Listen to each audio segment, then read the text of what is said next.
Peace and Black Power family. Welcome to another Sarnetta TV House of Consciousness production. You already know what it is. We getting ready to go in. I got a powerful special guest who's going to break down some history that's been missing from Black History Month, family. He go by the name of Digital Pitt Boss. He's going to drop a thunderbolt on Alice Bailey. Make no mistake about it. So before we go into that, we want to do what we do. We want to do what we do. First, let's get right into it, family. You are now tuned into the best. Sarnetta TV, Black News 102 and Sarnetta Studios. You already know what it is, man. Sarnetta TV coming black at you once again. Sarnetta TV is here for you. Black News 102, always bring the truth. And if you can't find yourself and can't see the light, Sarnetta TV will help you win the fight. Black News 102, we here for you. Black News 102, we here for you. We here for you. We here for you. To bring the truth, to bring the truth. We need that brotherly love. Black queens need kings. So tune into Sarnetta TV. Black News 102, we in the streets. Press play and take a seat. Cause we do this for you. We do this for you. We do this for you. We do this for you. We can change the world if we try. If we take a stand on the front line. Sarnetta TV comes to free your mind and soul. We must save the children before they grow gray and old. They say the blacker the berry, the sweeter the juice. I say Sarnetta's the best man to give us the truth.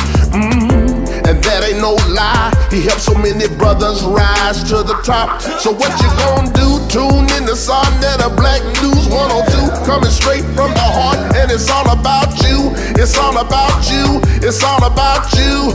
Oh, what we need is peace. We need that brotherly love. Black queens need kings.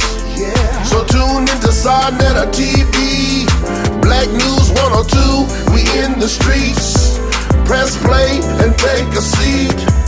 Cause we do this for you. We do this for you. We do this for you. We do this for you. Sarnetta TV and Black News 102 has a dream. It is a dream deeply rooted in the Black or African American dream. This dream is to reach the masses of all melanated people across the globe.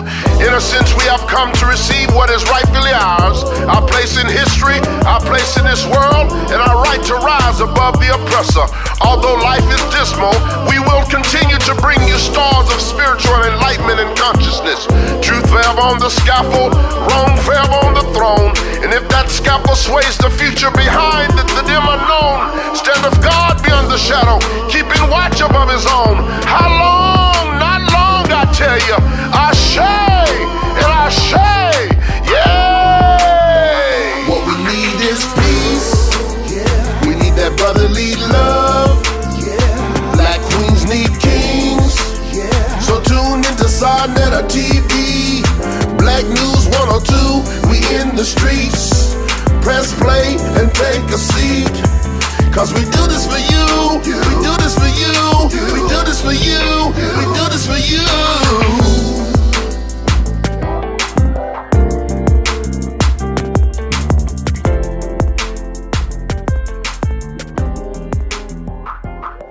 Already know what it is, man.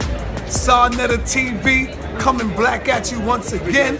And this is how we do it. I'm going to bring you nothing but powerful information. So you already know what it is. This your brother Sarnetta. We in the streets, man. We don't be talking that crazy talk. We in the streets with the people. I got a powerful soldier that's getting ready to come on right now to drop some information. A lot of us don't be talking about him.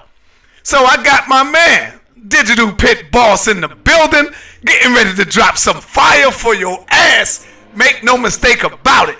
All right, family. I bring to you none other than the Digital Pitt Boss in the building. Give it up for Digital Pitt Boss, family. Peace, my brother Digital. What's going on with you, man? What's up with you, Sarnetta and the Sarnetta Studios, Black News 102.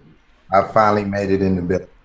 Man, you already know, man. Yeah, I heard you talking about this a couple of weeks ago to me. Let me know about Alex Bailey, and a lot of people don't know about her. So, brother, it's very important. What is so important about Alice Bailey, brother? What is so important about her?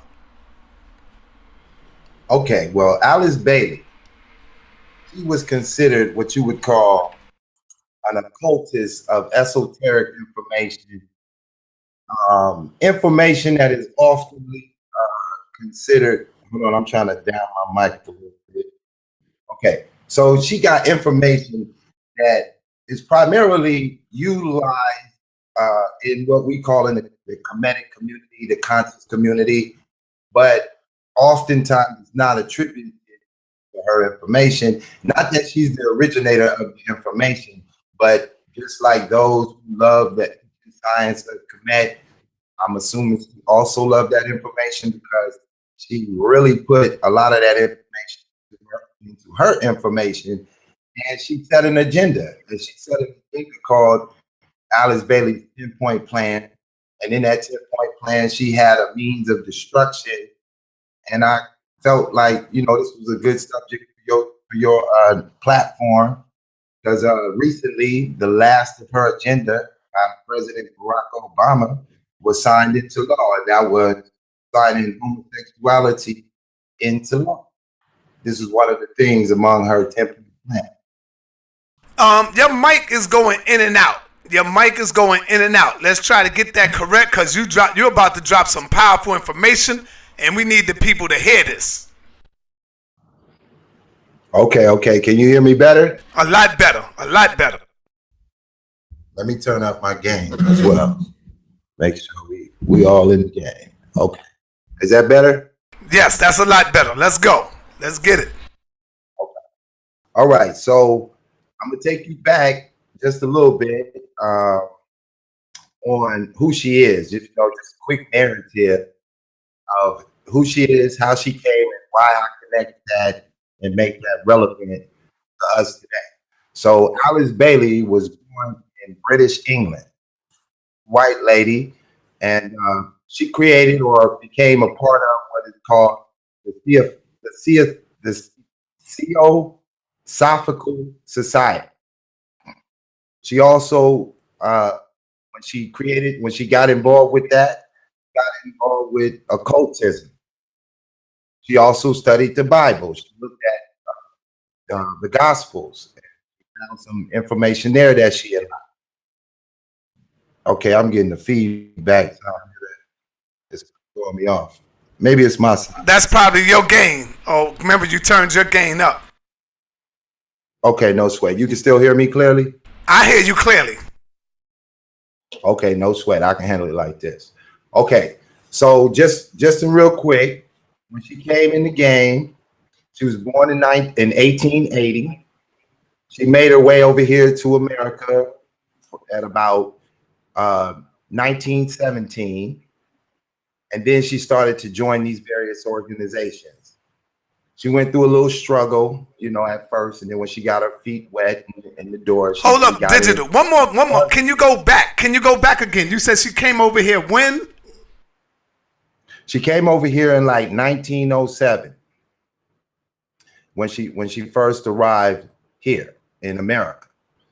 And she began to become like a teacher. That was her type of work. And, when she kind of fell out of work, she probably worked at they say that she worked at a fishing type of company. And then after that, she got into her esoteric writing, wrote about 24 books. Now, these books have been manifested into reality. In specific, her book is called Alice Bailey's 10-Point Plan. I'm going to read off to you the points of her plan. This is somewhat, you're going to have to ask yourself, do you agree with her plan? Or maybe one or two of her points, or do you not agree? So just laying down a little bit of information, I want to show you a quick breakdown of the plan, right? Just read that out. So I'm gonna share my screen if that's okay. All right. So just let me know, Sinetta, if you can see my screen. Are you able to see my screen? Yes, we can see it. Okay, no sweat.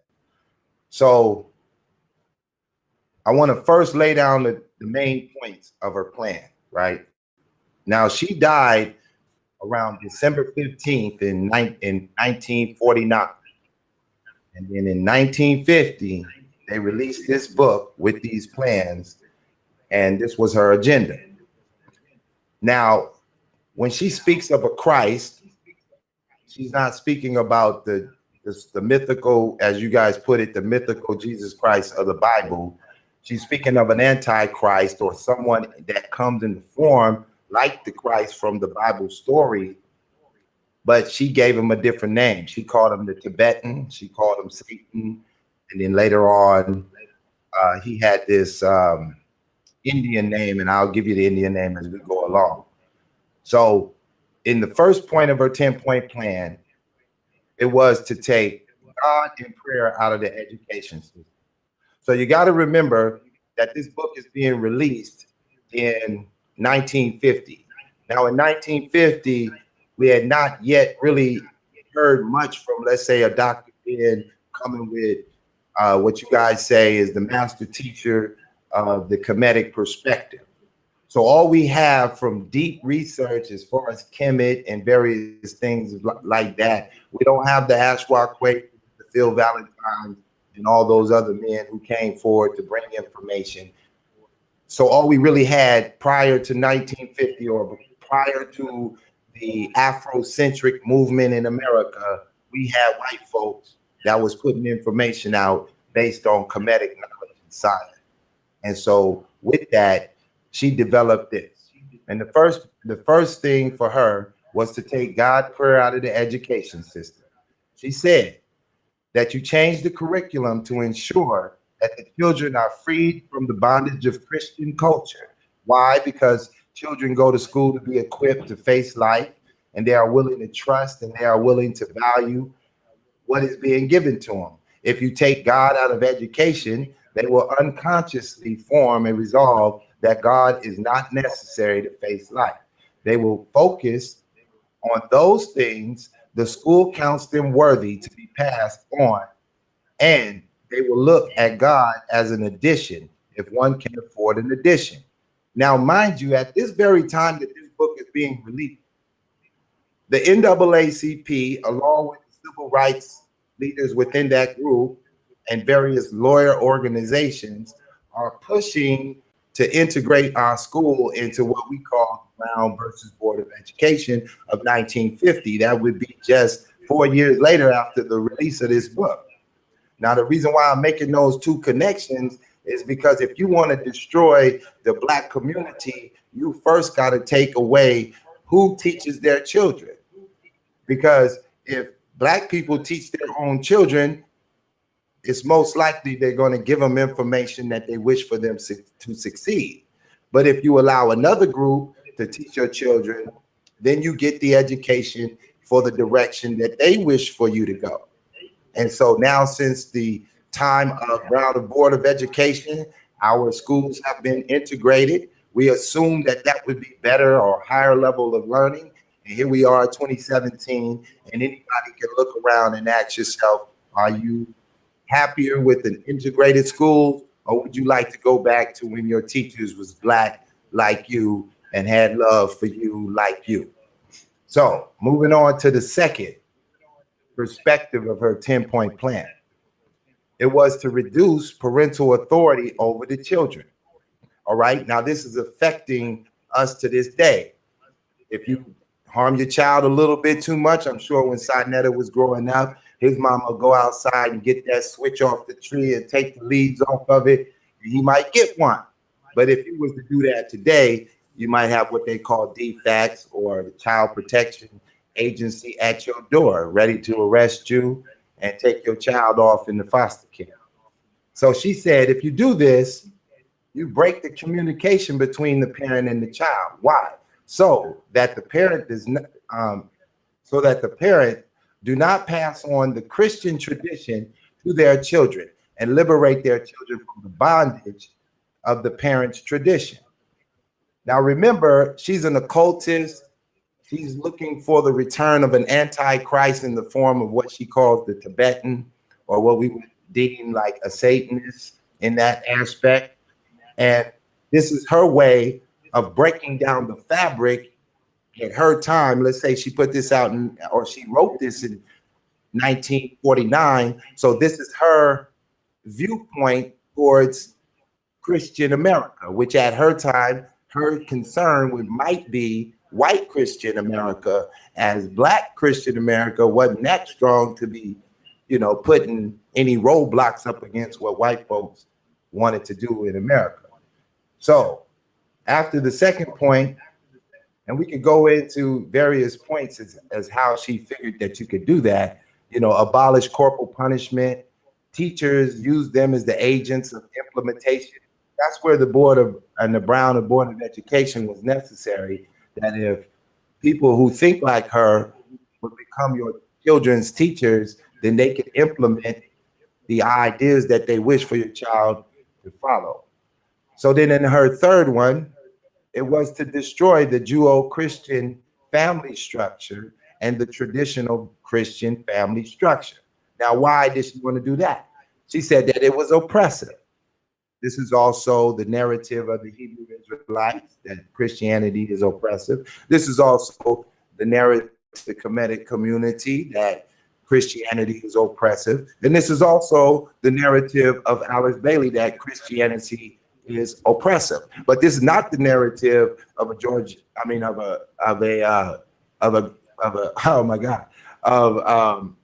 Marcus Garvey. But this wouldn't be the narrative of a Booker T. Washington or Nat Turner or David Walker or anyone who professed pan-Africanism prior to Alice Bailey. They would not agree with Alice Bailey, but yet there are Black Power soldiers here who probably got a strong heart to liberate Black folks in one way or another. They would have to more agree with Alice Bailey and more disagree with Marcus Garvey. It is a flip and a change of time from 1949 to Alice Bailey, America. So he would go on. And these are just more insights. I just want to touch the main points. He said in the number 4 point, she said that if sex is free, then make abortion legal and make it easy. She said, build clinics for abortion. That's your modern day Planned Parenthood. Now, she's connected to another occultist of esoteric knowledge by the name of, oh my God, I'm forgetting stuff. Sorry, man. Okay, so we have man, hold up 1 second. I don't know how I forget this. Well, let me go on and just finish this, and I'll come right back to it. But she said that if you have abortions, as told by the Christians, is oppressive and denies our rights, we have the right to choose whether we want to have a child or not. If women does not want the pregnancy, she should have the freedom to get rid of that pregnancy painless and as easy as possible. Now, if you was to go get a maps on that and you was to put a pin on every Planned Parenthood in America, you would notice that they were strategically built to be closer to neighborhoods of Black populations than not. Thus, our current killer in America, above all things that we die for, is abortion. This is the number 1 killer of Black people above all things. Black on Black crime, AIDS, anything, crack, whatever we died from, they do not measure the half of how we die in the abortion rooms of America. This is just a fact. As well as the abortion pills, which I've heard many people come on your show and talk about those pills or how they are related to cancer and various things. As well as her information sounds like the feminist movement, who also marches and prays for the rights of women to choose their own path, and they have chosen to destroy their own community. Now you know, Digital, I am just like the people in the chat. We waiting on to see how does this tie into Kemet. Okay, I'm gonna get into how she tie into Kemet when I get into the multiple levels of information that she speak. I just wanted to give you the basis of the 10 points. And then after we understand what the 10 points are, we're gonna get into where her information comes from. And you can judge whether her information is correct or not. But she takes her information directly from the source of Kemetic. All right. And I'm gonna connect that. I'm gonna show you how I'm gonna connect it really quickly. If anybody grab an American Webster dictionary and look at the letter A or the letter B or C or D or E or whatever, you'll see that the Greek's language came from the Phoenician. And that the Phoenicians taught the ancient Greeks what they know. We can also go to the book Stolen Legacy by George G.M. James, where in that book he details how the Greeks had stole their culture and their god systems from ancient Kemet.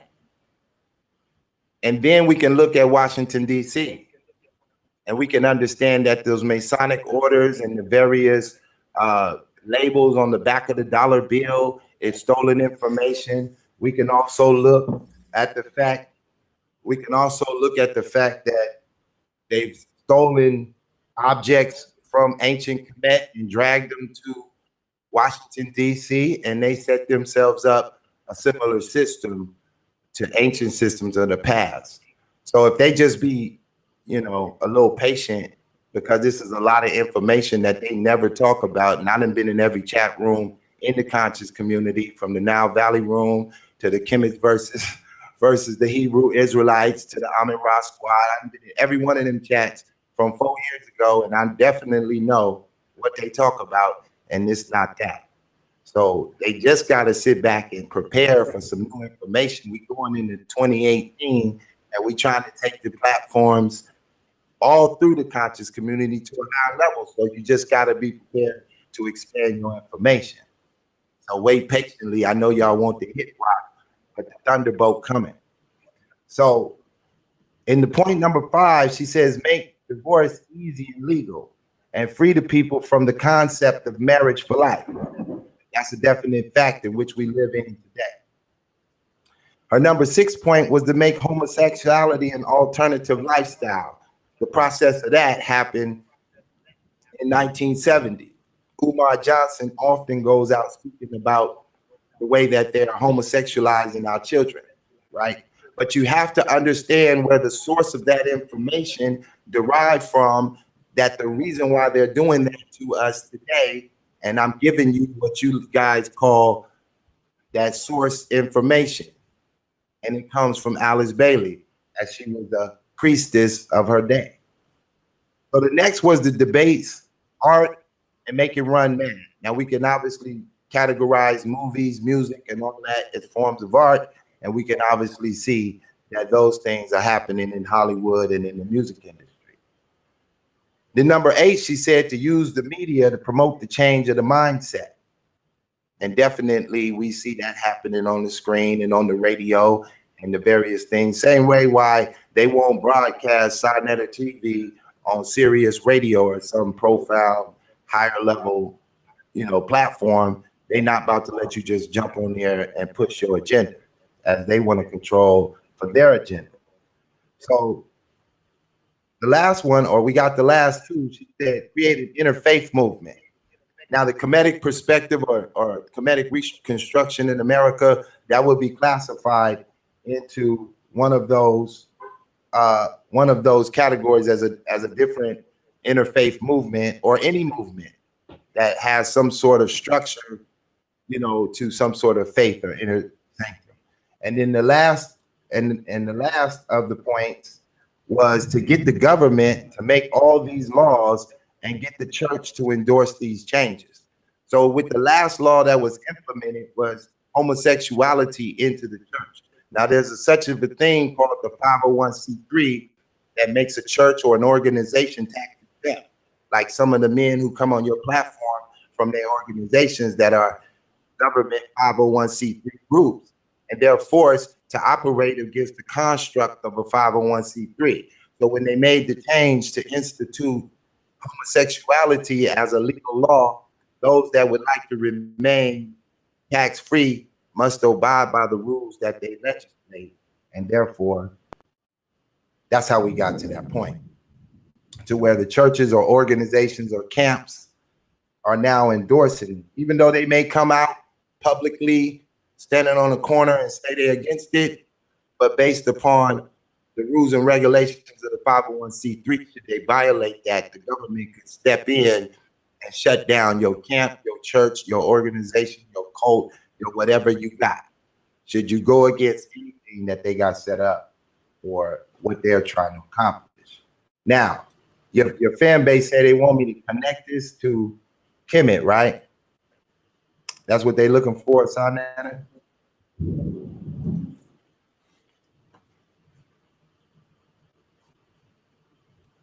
Can you hear me there? Yes, hello? Yeah, Yes, what up? sir. Okay, I was just making sure I was still audible. Oh, yeah, you still audible. I was just letting you get it in because you know I got a lot of questions for you, brother. I'm writing down a lot of stuff as you go in. Okay, I mean, if you want to insert one now before I keep smashing, I mean, I'm gonna wait until you finish your points. You know, the 10 points, and we definitely got to open it up for the phone lines after you finish building. You know, you got to go in building. You know, make a strong point. You got to make your strong point. No sweat. All right. Like I said, this is piles of information, right? And this is not the information that you're gonna find being shared inside the groups, as I am definitely one of those who've been in all those groups and then heard all that information. And I've been on all their platforms at various points in times presenting this information. So we go back to early 1900, let's say 1895 in America, and we have what is called a white satanic cultist organizations, free thinkers. These are what they're calling themselves. And then we come up to a man named Aleister Crowley. Now I've asked people like from the Amin Ra squad about Aleister Crowley and the things that he said. And he pretty much said that he was a quack and that the information that he had wasn't validated and things of that nature, right? But nevertheless, before Dr. Ben ever drew a pen to write his name down, Aleister Crowley joined a group called the Golden Dawn, the Hermetic Order of the Golden Dawn. This is a powerful group, and this is a group that formulated the ideology of what Hollywood would become. Everything about Hollywood is based on an occult system that they were operating in 1895. So I'm gonna give you these links or these titles that you can go and Google this information, because obviously I'm not gonna have time to just drill it out completely. So I have to just give you these points. And in this particular one, you can Google the complete Golden Dawn system of magic. Now, we got groups inside the conscious community that's titled Black Magic 363. We got women that regulate tarot cards. We got people that call themselves on Facebook the African American Wiccan organizations. We got people that identify with information, but in 1895, the people propagating this information was white folks in America. And black folks either were not in the Bible or in the Bible, but definitely not running around rocking out with the Kemetic perspective. That wouldn't come, as you guys have taught, until Dr. Pitt. He became the philosopher in that sense of Kemetic information, and then Dr. Clark and so forth and so on, with all the men who would precede that. But prior to them, if you wanted to know something about Kemet, and you had never heard of Martin Delaney in 1959, when he wrote his book, trying to defend Kemet against the white folks who were chopping up the information and whitewashing Kemet and just bastardizing the information. Had you not known about that, or had you not known about Prince Hall and the Prince Hall Masons who went and retrieved information and put it into black people's hands in America, you wouldn't have no idea how you gonna learn about this unless you go get into occult information. And so Aleister Crowley created the Lima. He created the Wicca system. So when you look at information and you take information and check out its application, you can discern whether that information was strong or not. If you got a PhD from some sort of college, but the best you could do is write a book or give a speech, then maybe that information that you got really doesn't any information at all if it's not being really applied. Because when Aleister Crowley went to Kemet back in 1900, and I'm not giving any credit for the information he puts out, I'm just simply documenting where this Kemetic information first came up, where that 9 ether, 6 ether, 11 ether was first written for a black man to witness in America. It definitely didn't come from Dr. Ben, because in 1900, Aleister Crowley wrote 11 ether, 9 ether. So this is just one page I'm showing, and we're not going to get into all of the information because this stuff is super long and you guys would have to be really chilling for me to go it. I'm going to give you the name. Y'all copy it down. So here we got Dr. W. Wynn Westcott. Google him. This guy looked like Obama to me. This guy in that picture, right? So this is the guy who gets into writing the information. His name is Israel Regardie. He was born in 1907 and so forth, right?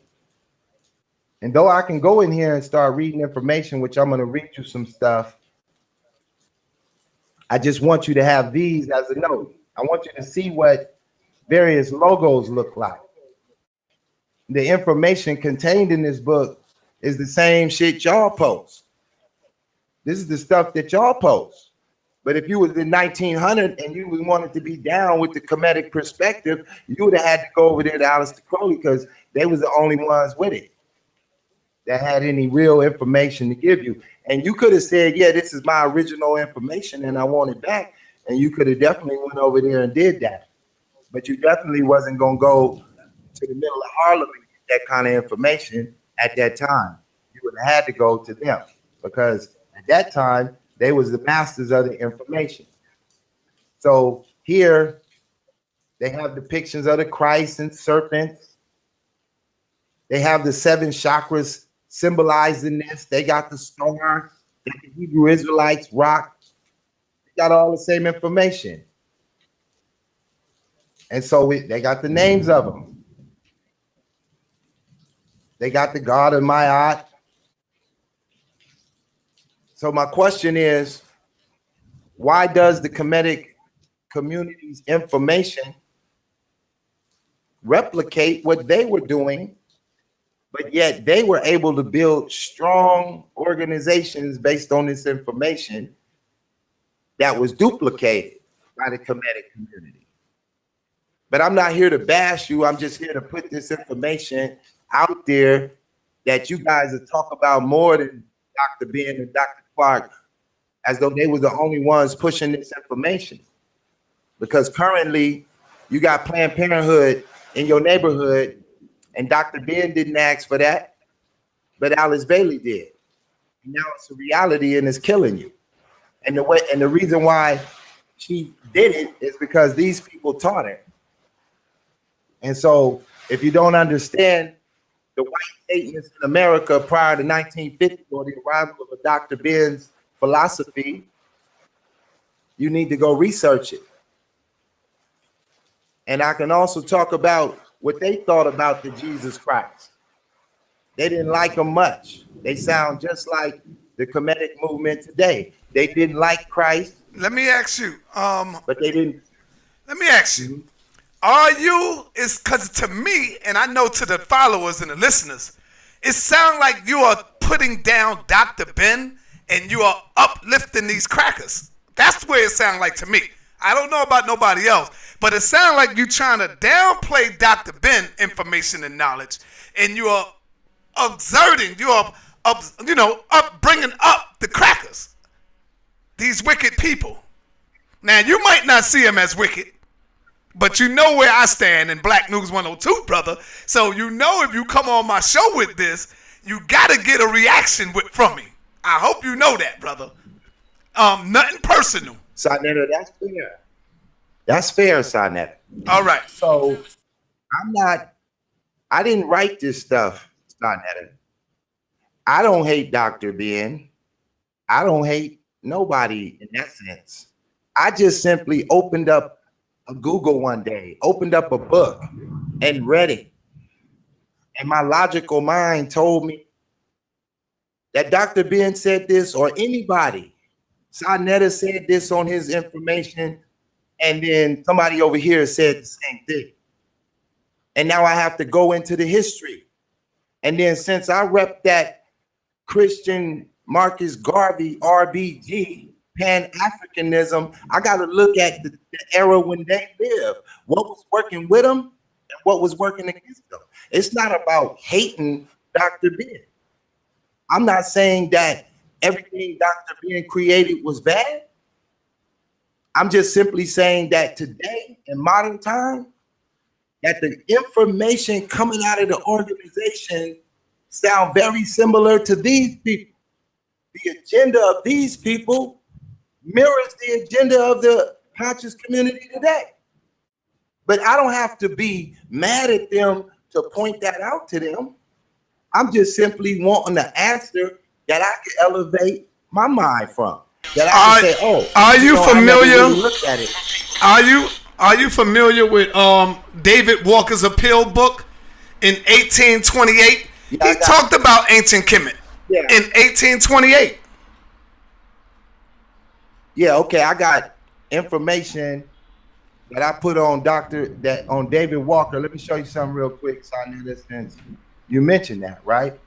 And I know you guys can still see my screen, right? Yes. Just so for those who don't know who I am, and this is your first time meeting me, this is my group on Facebook, Sonetta. Right, I see it. Now let me blow up the thing, all right? This is my group. Now, I didn't open this yesterday. I put this group up years ago. And when I put this group up, I put up the Fraternal Order of Pan-Africanism. Fraternal just referencing brotherhood, which is what Pan-African is, a love for brotherhood, regardless of your spiritual paradigm. I'm not here to tell you not to believe in Kemet or come teach us Kemet. I would love to learn about ancient Kemet, but I don't hear teaching about ancient Kemet. All I hear is attack on what I love instead of telling me about what you love and teaching me about what you love. All I hear is attack against what I love. So I never attacked Kemet. So when I did my organization, I put the men up that I found in history.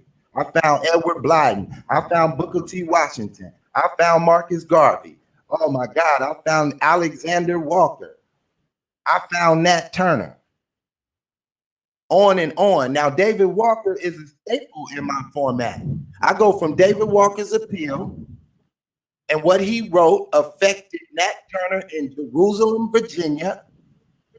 And then from Jerusalem, Virginia, he would inspire other Black people to come forward, like like Harriet Tubman, like Martin Delaney, like Edward Blyden, like Booker T. Washington, on and on, all the way into the Garvey years, then Farrakhan and Elijah, then the Moors, then the Hebrew Israelites, then Sonetta TV, and on, inspiration to build the nation.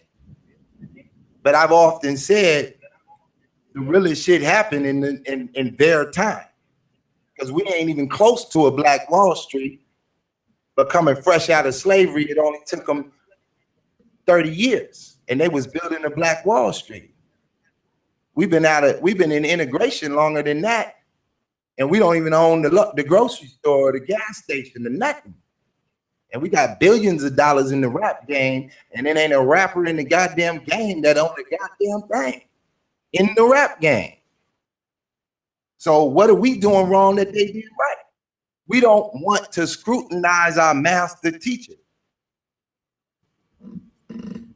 and take a real look. So if anybody want to join my group and scroll back my group, you can just simply go over here and take a picture. Let me pull my pictures up, right? Or you can just look who I'm posting, information I'm posting. You can't come talk to me about nobody that represent pan-africanism, because I give you all the opportunity in the world to come up in this group and lay it down better and tell me what information you coming with. Because when I came in the game with David Walker's appeal, not that I'm the first, I just showed that the abolition movement that David Walker appealed, that he got his inspiration from, that came from the Quakers. That dude on the oatmeal box who inspired black folks to die instead of being slaves, and then built the Underground Railroad that Harriet Tubman would travel on. White folks in Philadelphia putting their life on the line to free slave. That's the Quakers for you. Now, and does that mean I hate or like the Quakers? No, I'm just looking in history. I didn't create none of it. I just woke up one day and went to school and learned this stuff. So I'm not putting down Dr. Ben. What I'm saying is somebody explain to me why the agenda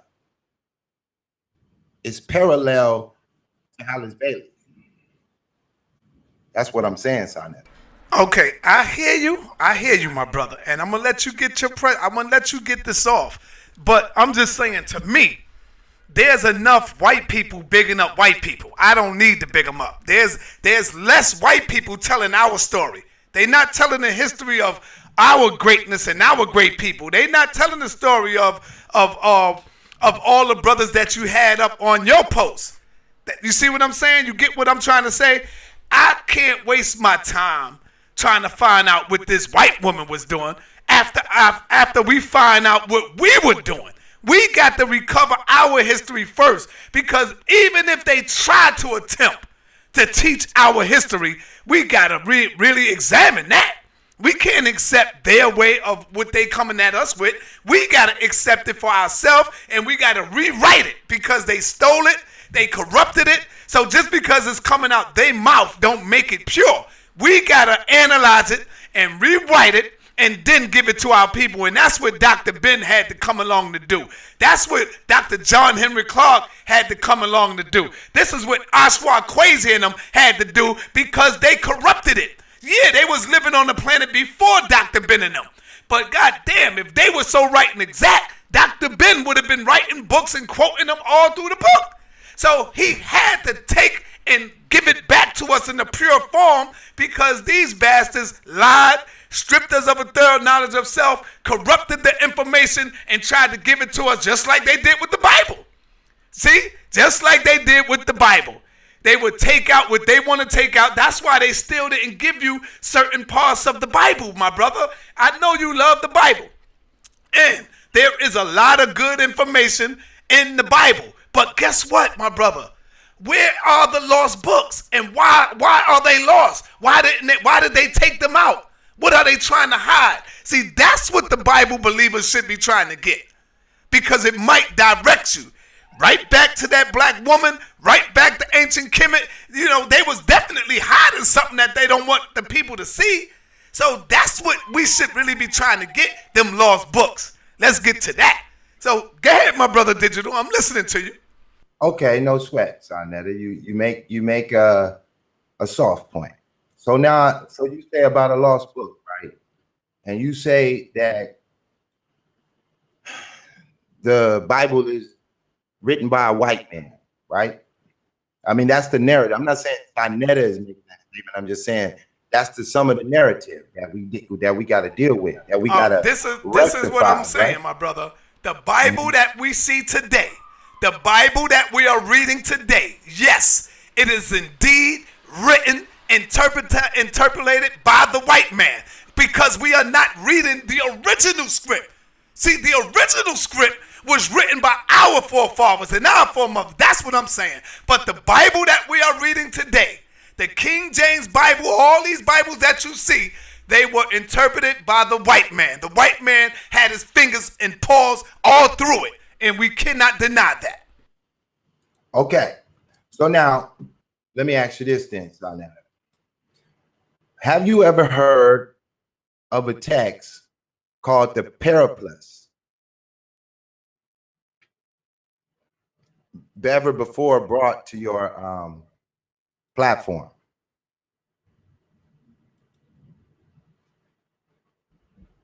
Can you hear me? Yeah, I hear you. I just ran to get some water real quick. Go ahead, I'm here. Okay, no sweat. So what I'm asking is, have you ever heard of the Periplus of the Erythraean Sea? Have I ever heard it? I heard it before. I never read it. I've heard of it, but yeah, I don't know nothing about that. Okay, so let me show you something. Let me share my screen again with you. Hold on one second. And anybody can, take that title, Google this, the Periplus of the Erythraean Sea. And what it was, this is first century. It goes back before the first century, but in context of what we're referencing, when people travel the Ethiopian Sea or the Mediterranean Sea, they kept a logbook of everywhere they went and whatever trade. This was about trade and commerce of the day. And like I say, this book goes all the way back. And when you look at this book, these people are traveling in what we call East Africa, North Africa, and they're making entries into what is called the Periplus. And I want to insert this information into the conscious community so that they can go rip it apart, read about it, understand the various types of things that was being traded from one place to another, and what kind of people were there, and what was the kind of conversation being inserted into the book. Because they get to talking about Nero and Vespucian and Roman leaders, who was the leaders of that day, the government of that day. And then they also start talking about that manuscript that you said we don't have the original copy, that the characters of the book are not real. And I can't prove you wrong. But what I can prove is that the people that wrote these informations 2,000 years ago, they had a better perception than any PhD ever to graduate from any college in modern day with whatever they can research.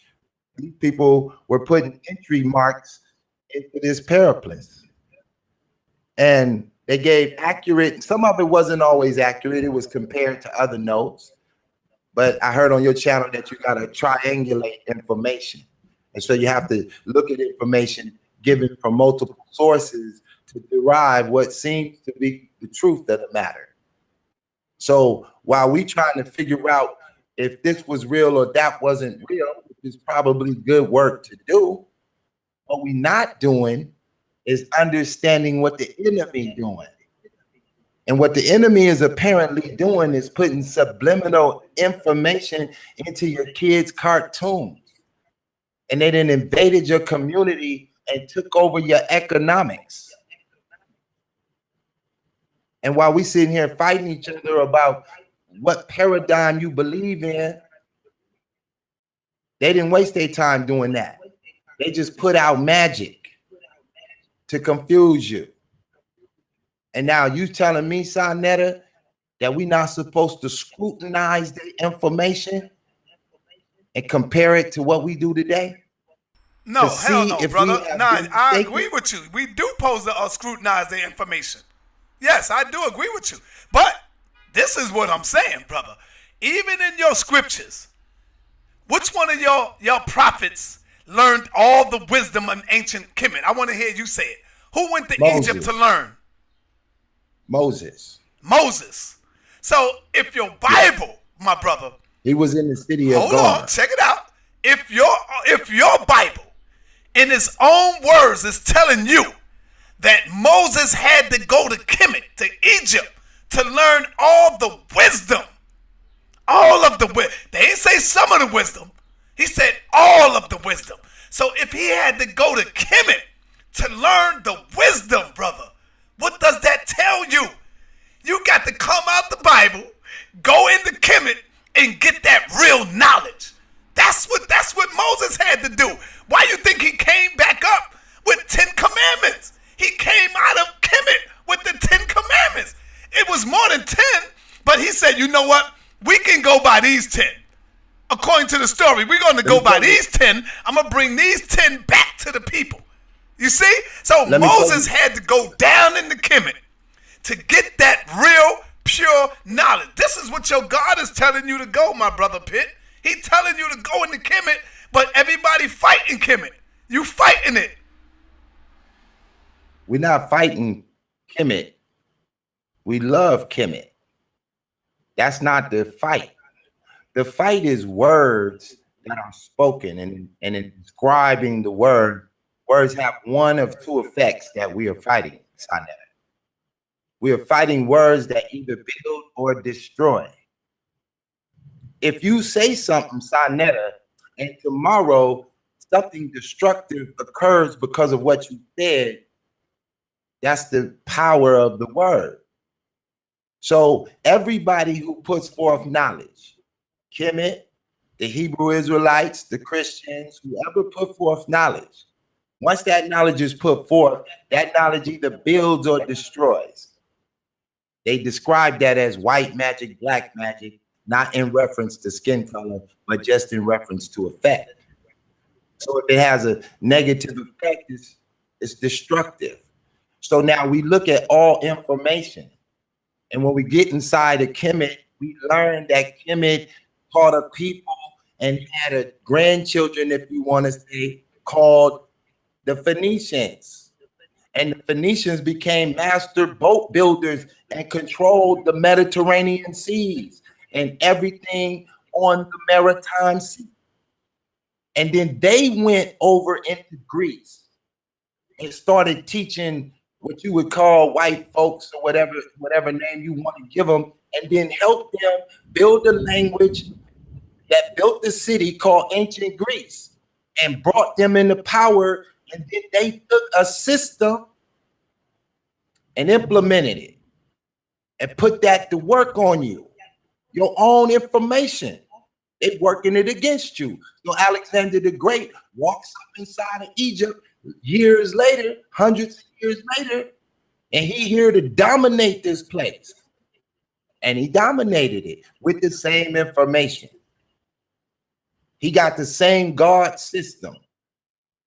If you go back and you look at Zeus and the representation of Zeus, or you look at Moloch today, he's represented by the two-horned ram. But he ain't original. This ain't his information.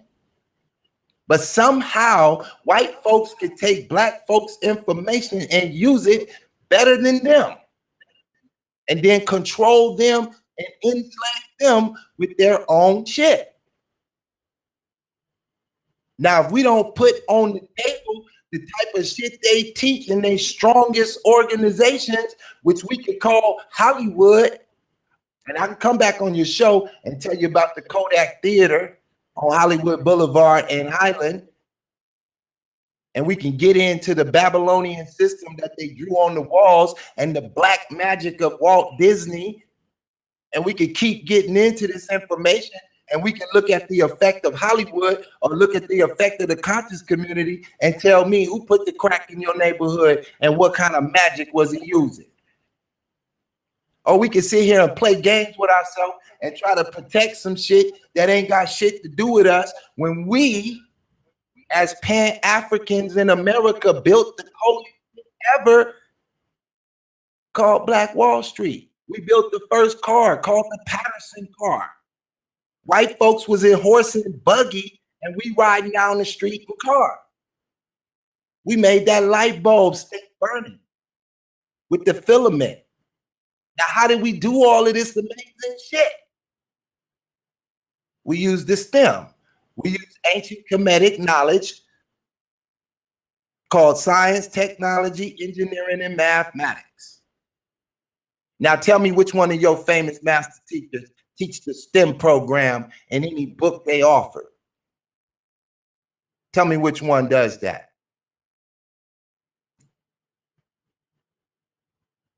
Give me the name of the book, Sonetta, that teach the STEM program coming out. Anybody off your platform.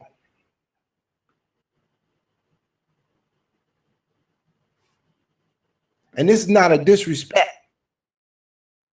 This is just a reach for knowledge.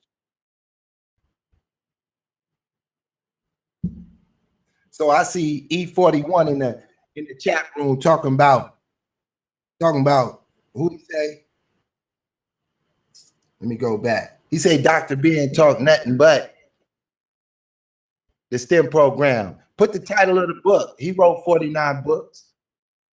Put the title of the book. Because before Dr. Ben ever thought about writing a book, and he said The Black Man of the Nile. The Black Man of the Nile is a STEM book? Okay. I give you this. I give you Tuskegee College in 1881 all the way to 1915. The STEM program, unmatched by no man.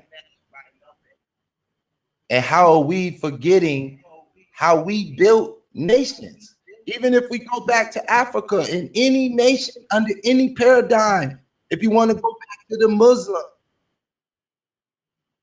in Timbuktu, if you want to go back to the Kingdom of the Congo, wherever you went, we was building that STEM.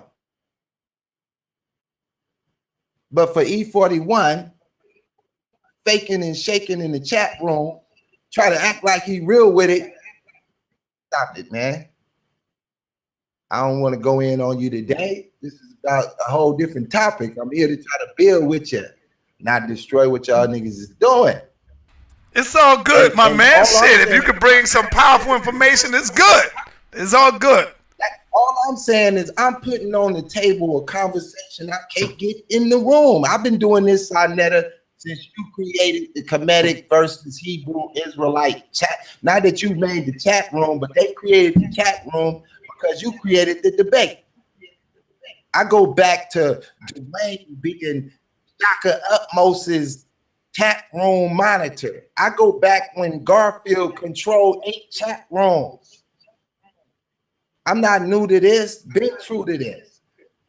Fighting all of these paradigms. I learned what I needed to know going at it with everybody that do videos today.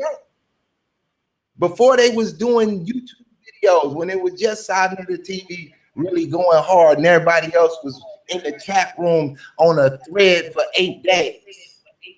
That was me, along with y'all.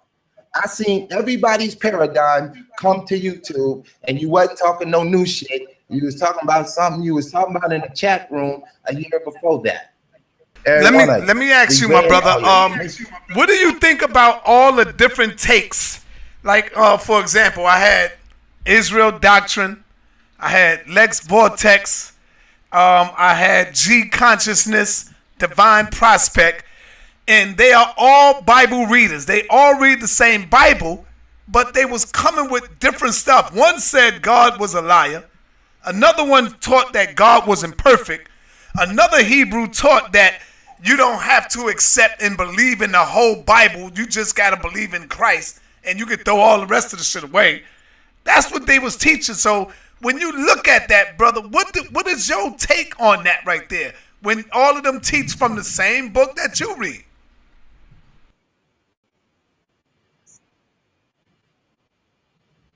Yeah, I mean, they are not really high level in the aspect of YouTube and battling. They just trying to get better like everybody else. The same way I can go back in the days and go grab Egyptologists with PhDs doing the same shit in every category. It didn't matter which category. I can go right now and type in 2 PhDs having a subject that they both got a PhD from, and they sitting there arguing with each other about facts. But you know why that is totally people, different? Let me tell you why that is different. That is different because they are not reading the book of God. These Hebrews are in here reading the book of God, saying God said this, God did that, God did. See, that's a big difference when it comes to the other ones. They are not saying this come from God. You see? So if they teaching that this is what come from God and this is what God is about, that's way more important than what the other one's talking about. Because if they can get it wrong and everybody all over the world is listening to them say God said this and you ain't got to believe in God, you ain't got to accept the Bible, brother, that's way more important than what the other ones are saying. But it wouldn't matter. It wouldn't matter how important it was, Sarnetta. A man's ability to comprehend logic or knowledge is based upon his ability to study. Like, you gotta do the work. You're not just gonna be born comprehending knowledge of no level, of no source. If you want to read the stars and have the ability to do that, you gotta really go do the work. If you want to make videos like Sarnetta, you gotta get your ass up and do the work. This shit don't come to you because you choose it as a paradigm. You gotta do the work.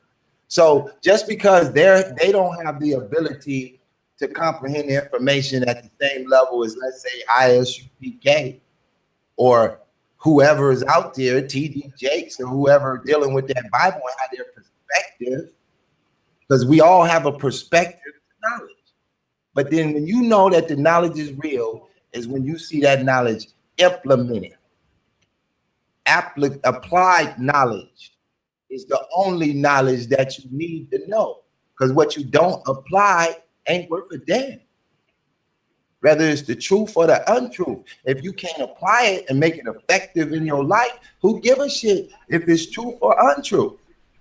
Facts. That's real. So that's real. I understand what you're saying. Yeah, I understand what you're saying, but I sat back. Now, you know, I got a whole different take on the Bible. I can take the Bible and show you the 7 chakras.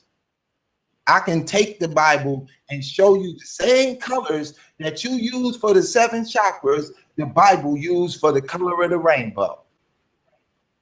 That he used for the seven angels of the churches and the 7 churches in Revelation, that he used for the same information, but it's being interpreted in another way. Because see, if I go into that book I just showed you about and we start reading, but I know we don't have time to sit here and do 2 hours worth of reading, you're going to hear them talk about Negro and Vespucci smashing on them Christians that y'all say was a figment of somebody's imagination.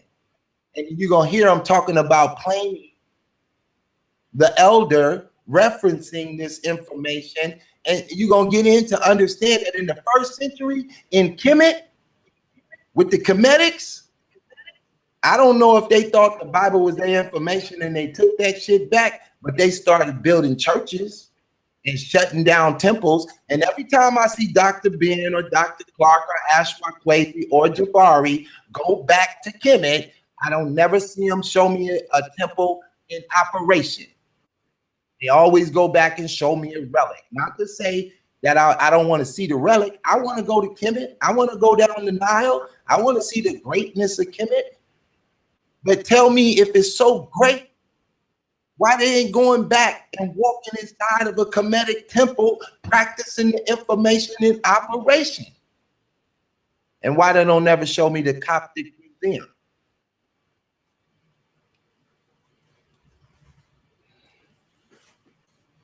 I just put this on the table as when we gonna start learning about Kemet at its last era, when it got into the Demotic and the Coptic script and the Coptic time.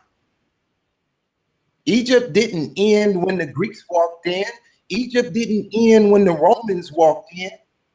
And Egypt Kemet kicked them Romans out in the 3rd century. It's just that they wasn't operating with the Kemetic information when they did it.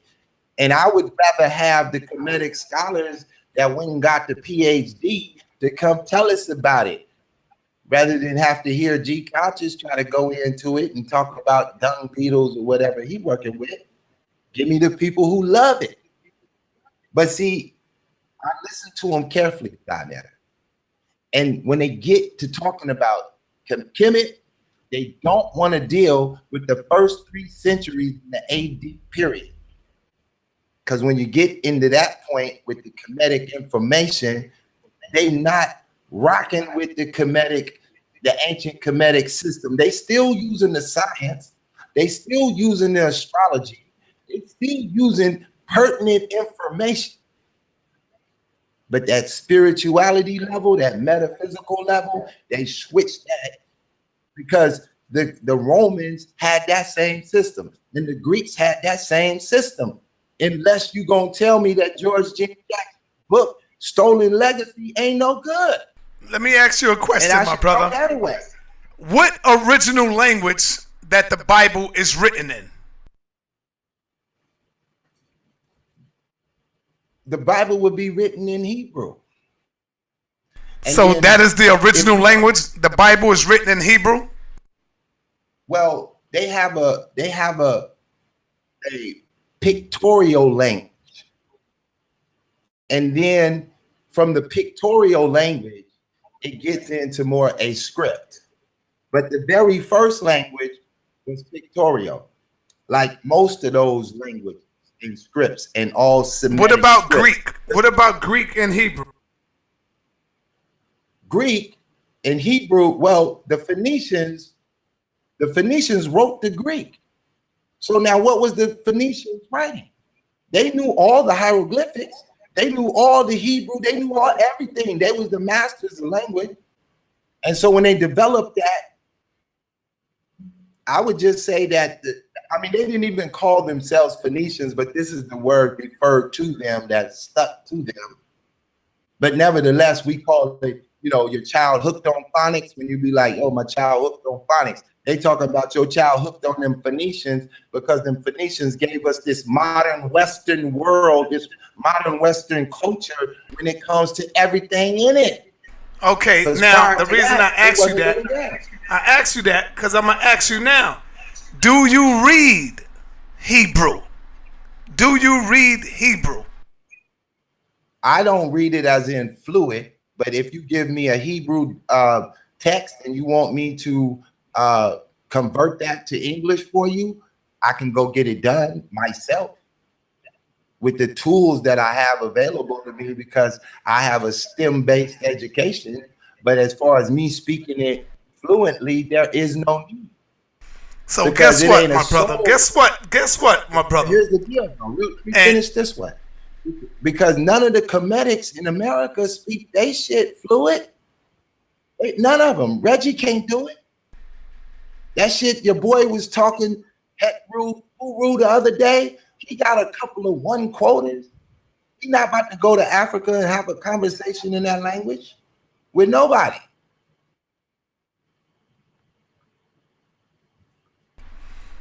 Okay, my brother. But go ahead. I feel you. But isn't it important to learn the original language of the Bible?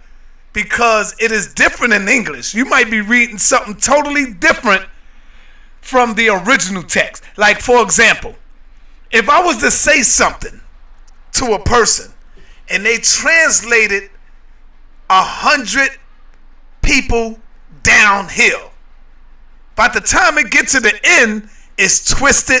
It's not the way I gave it to him in his original text. Do you agree with that, my brother? No. Here's the deal with the Bible and the people who wrote it. In 1611, King James couldn't speak Hebrew, couldn't speak Greek, read or write it.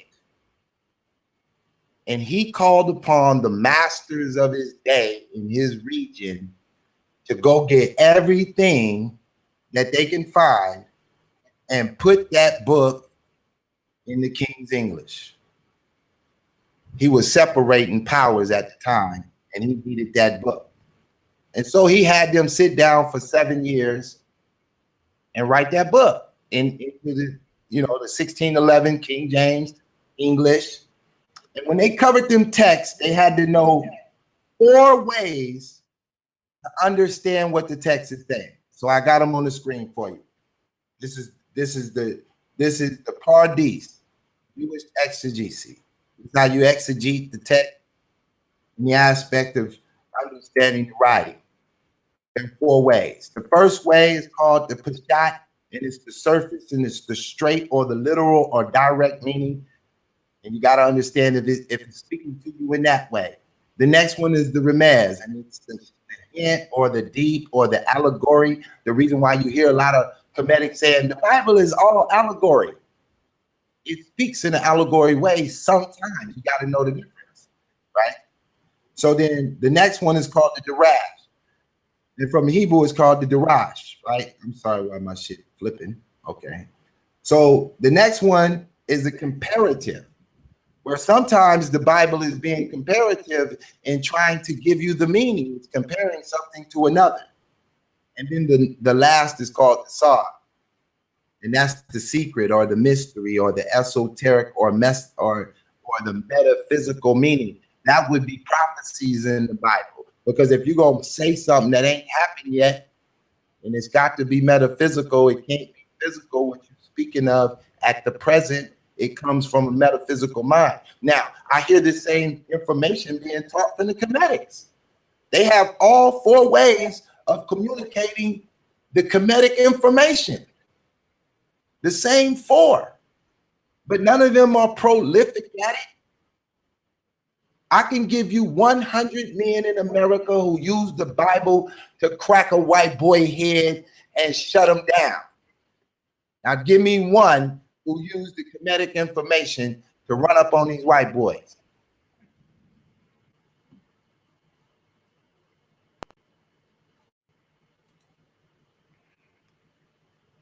I'll wait.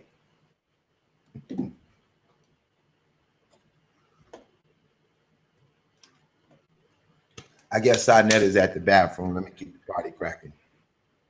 So I want y'all to understand, because I get a tremendous amount of hate for the type of shit that I do on the Digital Pitfall Show, and I ain't tripping. It is what it is. I just do what I do. But my friends that call my phone, they believe all the different stories. I've known E5 priests. I watched them do their ceremonies. I asked them plenty of questions. I got too many homegirls that operate in the Kemetic yoga. I know them by name. And then went out and had lunch, whatever. I got several partners who operate the RBG from the Kemetic perspective, go hard in the paint. I try to tell them about the Bible. They be like, man, take that shit up out of here. Don't you see me watching Sonnet TV? Yo, about that Digital, you funny, man. You funny. No, all right, so let me ask you, Digital. Do you agree that the Bible is in its purest form and that there's no mistakes, there's nothing wrong with the Bible, everything in it is right and exact? Are you trying to tell us that, my brother? Yeah, when I sat down with William Bell, who came on your show, I hadn't really, I was following my paradigm, and had I went back like 67 years ago, and if you would have said, is there a God? I would have said, Sonetta, I don't really know based on my deep level of study. I just can tell you how I feel. But being posed the question one day, I decided to go on the journey. I went through every paradigm and ended up on the preterist view. Once I understood that what I'm reading has been fulfilled in the 1st century, and I wasn't waiting on a Jesus Christ and all of that kind of stuff, and that the kingdom of God, Luke 17, 20 through 21, is inside of me. I said, well, that's the same thing the Kemetics would say, that they God, or that God resides in them, or the power that they got to move things, make things happen, come from an energy inside of them. Once I understood that the Bible is in tune with righteousness, and I understood that this information was fulfilled in the 1st century for me, I found the truth. And I stepped inside the goddamn conscious community, and I ain't had nobody try to debunk nothing on my page. I got 400 videos, and I ain't got nobody trying to debunk nothing. All right, but hold on, brother. I ask you, do you agree that the Bible is in its purest form with no mistakes, nothing? Is everything right and exact? Is it holy? That's what I'm asking. What I notice when I read the Bible is what I call a bad translation. Like they pick the weakest word possible to try to describe what that's really talking about. Now, like for now, with that right there, go ahead. Jesus said in the Bible that he was going to come back and destroy heaven and earth. That's a bad interpretation of what he's talking about. Because when you read it, you don't know how to describe what earth is, and you don't know how to describe what heaven is, that he gonna come back and destroy. But now, hold on. I don't want you to go too far. Now, see, even with that, my brother, you are admitting that the Bible is flawed. Even with that, you saying that. You giving it up yourself. Because if a child was to read the Bible. Hold on, brother. Hold on. Let me get it out. I'm going to let you go. I didn't say it was flawed, though. I said it was a bad interpretation. I heard that. A bad interpretation. It's not a good interpretation. It's a bad one. What is bad? What is bad? Bad is not good. So you're saying it's bad. So check it out. What I'm saying is that. Check it out, brother. I'm going to let you talk. I'm going to let you get it back. I'm going to let you go ahead back in. What's going on is that if a child read the Bible and they read in bad interpretations of it, this is why people take the book literally, because they reading it like they reading a novel or something, and they applying it to their life like this is what's really going on. For example, let me ask you, does God give us a free will? Do we all have a free will to do what we want to do? Yes or no? Yes. Okay, now see, that right there is a lie. I'm not saying you lied, my brother, but I'm saying God does not give us a free will. Because if he can give us a free will and then he takes it back when he wants to. Remember, if we got a free will, then why did he harden Pharaoh's heart when Pharaoh wanted to let the people go? Pharaoh wanted to let the people go, but God intervened and he said, nah, I'm going to harden your heart. I'm not going to let you let the people go. I want to see bloodshed. I want to see the babies murdered. I want to see the children murdered. This is what God is saying. So he said, I'm going to harden Pharaoh's heart. So I will not let the people go. So if he gives us a free will, then why do we got to harden the man's heart after giving us a free will? Think about that. I'm going to wait for your answer on that, brother. Okay. First of all, the Bible describes, now we just going on the story of the Bible. I'm not here to convince y'all that it's true. I'm just saying what's in the story and what's not in the story, like any story, right? So in the story, the question that you're asking is, does he give free will? In the story, God is all powerful and can do whatever he wants to do. So if he wants to take control of your will and have you do his will, that he can do. But he gave you the will to love him or not love him, as in aspects to follow his law or not follow his law. We see the example of that every day in the hood. People all right. Don't follow now, what right I see I see you doing, my brother, is now you are putting words in the Bible. You are telling us what he gave us a will to do, as though he said to you, yo, digital pit boss, this is the will I'm talking about. I'm not talking about a will to do that, but I'm going to just give you a will to love me. Come on, digital. Come on, brother. Look at what you're doing right now. Verse? You want the verses? Go ahead, I don't mind giving you verses. I mean, if you want to get in it, I know your audience really don't like that, so I tried to just have a discussion without really going to Bible school on them. But I did 3 hours a day, 5 days over there with William Bell for some months, and Then several years before that, we go to Bible school, but I wasn't trying to take you there. I was just having a discussion that I can give you several verses where he talks about the will and that you have the free will. You don't have to choose God. You can go blindly in the light, do as you will, do whatever you want to do. He never forced the Hebrew Israelites to come back to him. It was a choice they had to make, or whatever you want to say. But in the case of what you're talking about in the Bible with the Pharaoh, he forced that hand because he had his will that he wanted to occur. And so that's why the Bible says he hardened his heart. But once again, if you're not studying the Pardis and understanding the 4 levels of interpretation and concentrating on that, or meditating, as you guys say, meditating on the information to be able to extract the truest form and meaning of the word, it would just breeze by you the levels of this book. This book is as heavy as any book that you can set aside of it. I promise you, in due time, that book will turn to dust and nobody will never remember the name of that book, and this book will continue to flourish. That's why we're talking about it today.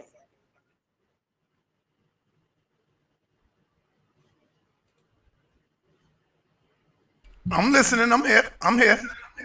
Okay. I'm just giving you an opportunity to respond if you had a question. I mean, like I said. Well, the reason why we're talking about it today, my brother, is because you already know the condition of our people. Now, when you think about this and you go back in time in history, my brother Digital, we wasn't reading the Bible in Africa, brother, before that white man got over there. We was not reading that book. And if you are a man of integrity, if you are a man of truth, you will admit that.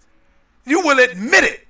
The only reason why Nat Turner and the rest of the brothers over there was reading that book was because that was the only book they allowed us to read at that time. We wasn't reading no other books. We wasn't going in. The slave master would be right there present while he say teach and read. And I want you to stay on this part and read this part. We wasn't reading that. Now, here's the question I have for you. What is the oldest culture? Is it Christianity, Hebrew, Islam, or Kemet? Which is the oldest civilization, brother? Out of the ones that you name, Kemet is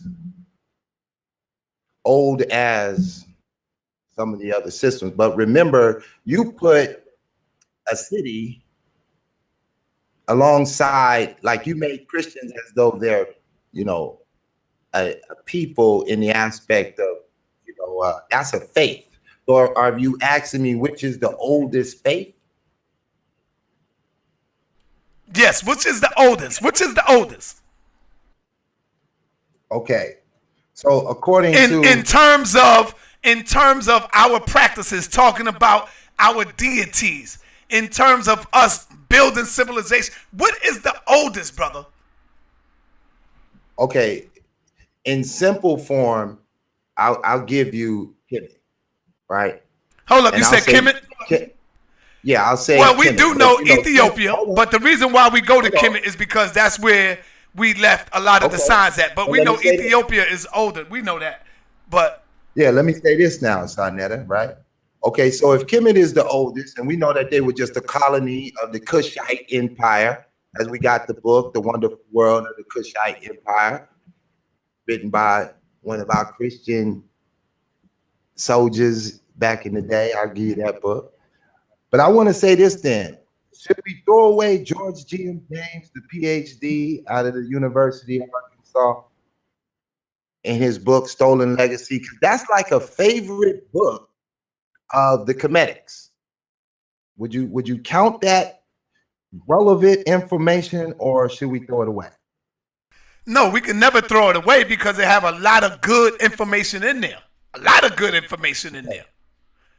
Okay, is some of the information wrong? Yeah, of course it is. because we are forever updating our information. See, that's the difference between us studying the Kemetic science, because we are learning every day. In the Bible, nah, you got to take what it says. Y'all not upgraded. And if it sounds like it goes against it, then you go against, then you automatically shut down. But see, the difference between the Kemetic and the people that study in Kemet, you are always upgrading the information, because there's always new knowledge that we are finding digging up under the earth. There are so many civilizations that's underneath the damn earth that we don't even know about yet. We didn't even scratch the surface of ancient Kemet, man. This is what I'm trying to tell you. So we got to always upgrade the information, because knowledge is so goddamn infinite. We've been here countless thousands and thousands and thousands of years. The Bible just came along. So what was we doing before the Bible came here? What was we doing? We didn't have no Bible. We didn't have to go to no Bible to tell us thou should not kill, thou should not steal. We knew that science already. So what was we doing? How long? Let me ask you this, man. How old is man? Let's just start there. As far as you could date, brother, as far as you could go back, how old is man and how old is the Bible? Watch this. I mean, let me say this. Don't forget that you're talking to a preterist Sonetta. You're not talking to a Sunday Christian. You're not talking to a Hebrew Israelite. I do not hold their views on what you might, these simple questions that you would pose to them. It's not the same for me. Now, I can agree that I don't know how old men are. I can agree that the Bible dates back in its information 6,000 years ago. But I'm going to go back to that part B when we talk about the Adam and Eve story. And I'm going to tell you that's not the moment when, as though Adam and Eve and there is no one else on the planet. Because you have to get into my paradigm when we talk about that Bible and why I chose it. Hold up, you said Adam and Eve was the oldest on the planet? Oh, I don't know. What you said, brother? I'm saying that you asked me that question because you know that the only thing I can say from the perspective that you understand is that Adam and Eve is considered to be the first in the book. And then everybody else springs out of them, right? Because that's the paradigm of the Bible that you have been taught thus far from your Christian mother or from your Hebrew Israelite friends or from your atheist partners. That's what they taught you. But if you come sit down with me and Mr. Bell, William Bell, you're going to get a whole different understanding of what the story is talking about. And it's not necessarily talking about what they said. Now, I can give you a simple, if you kind of want me to get into it. But like I said, I didn't really want to come here and bore them with the Bible preterist view. If you want to hear our view, just go type in William Bell, All Things Fulfilled. We got 500 videos over there.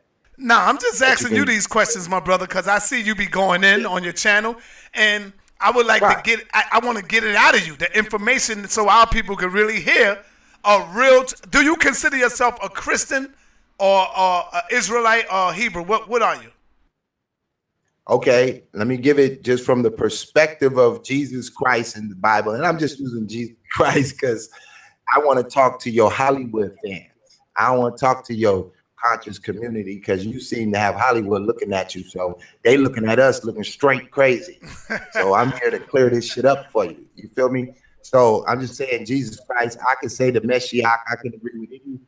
Jehovah, whatever you want, whichever way you want. For this conversation, I look at it this way. In Matthew 23, Jesus Christ is having a discussion with some Hebrew Israelites that formed the sect called the Pharisees and the Sadducees. They disagree with him being a Christ or being anointed or being the prophecy fulfilled in the aspect that the Christ would appear. So he goes back and forth with them. Now, we know that the Pharisees and the Sadducees, according to the story, come from the 12 tribes of Israelites, right? So he looks at them 12 tribes of Israelites and says to them that if you do not agree with me or believe that I am the Christ, then you are of your father, the devil, and I will be back to destroy you. So even though we know that they was DNA Hebrew Israelites, he disbanded them for their disbelief. And so the only person, according to Jesus Christ, who could be an Israelite is one that follows his teaching. That's what allowed the rest of the world to become Israelites. Regardless of how you started, you could have been a Gentile, but then you decided you're going to get with that, and now you become an Israelite. That is why the Bible says that the kingdom of heaven is only for Israelites, because the definition of an Israelite from coming from Jesus was that one who follow him. Now, the other interpretation of that same concept is a Christian, Acts 11:26, where he explains that those that study under Paul and them for a whole year, that at the end of the year, there was a divine calling upon their name. And the word called stands for divine revelation of God. And the word that came behind that divine revelation was Christian. So Christian has the same definition as an Israelite. That's why I say I'm an Israelite, but to a regular Sunday Christian, I'm a Christian, because both have to follow Christ. If you're not following Christ, the Bible said that you was of your father, the devil. So then if Tazariak denies that he's a Christian, but says that he's an Israelite, then all I understand is that his comprehension of what his Christian is just low. It's not that he's not one. It's just that he don't have comprehension yet. He only 6-7 years into his paradigm, and he don't understand the meaning of words in Bible definition. All right, my brother. I'm glad I got you on the show to get all this information out. It's powerful. Let me ask you this now, my brother. How come nobody of the Bible was ever found? Where's the bones? Where's the bodies? But see, you can go back and find the bodies, not the bodies, but you know what I'm talking about, the mummified bodies. You can find them thousands and thousands and thousands of years old, brother. How come nobody? I mean, you can't find one person that supposed to have existed in the Bible, but we can go back countless thousands of years and you can find Ramesses. You can find a lot of the people that was here in Kemet.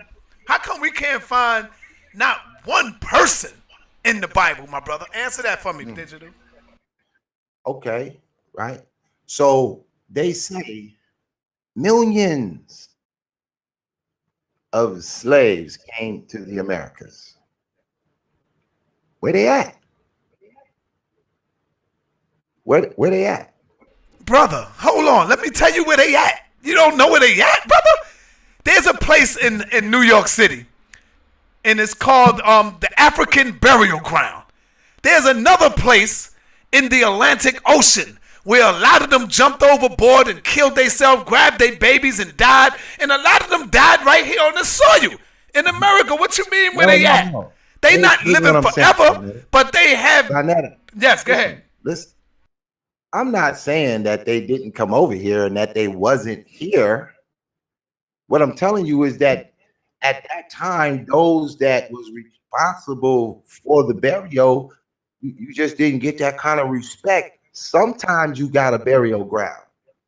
Sometimes you just got dropped in a hole and they dipped on you, and that was that. And there's really no evidence for you, right? And then the multiple millions of people who have come and gone over what you guys say, millions of years. Every 26,000 years, we go through a procession, and millions of people come and millions of people go. And where in the hell are all they at?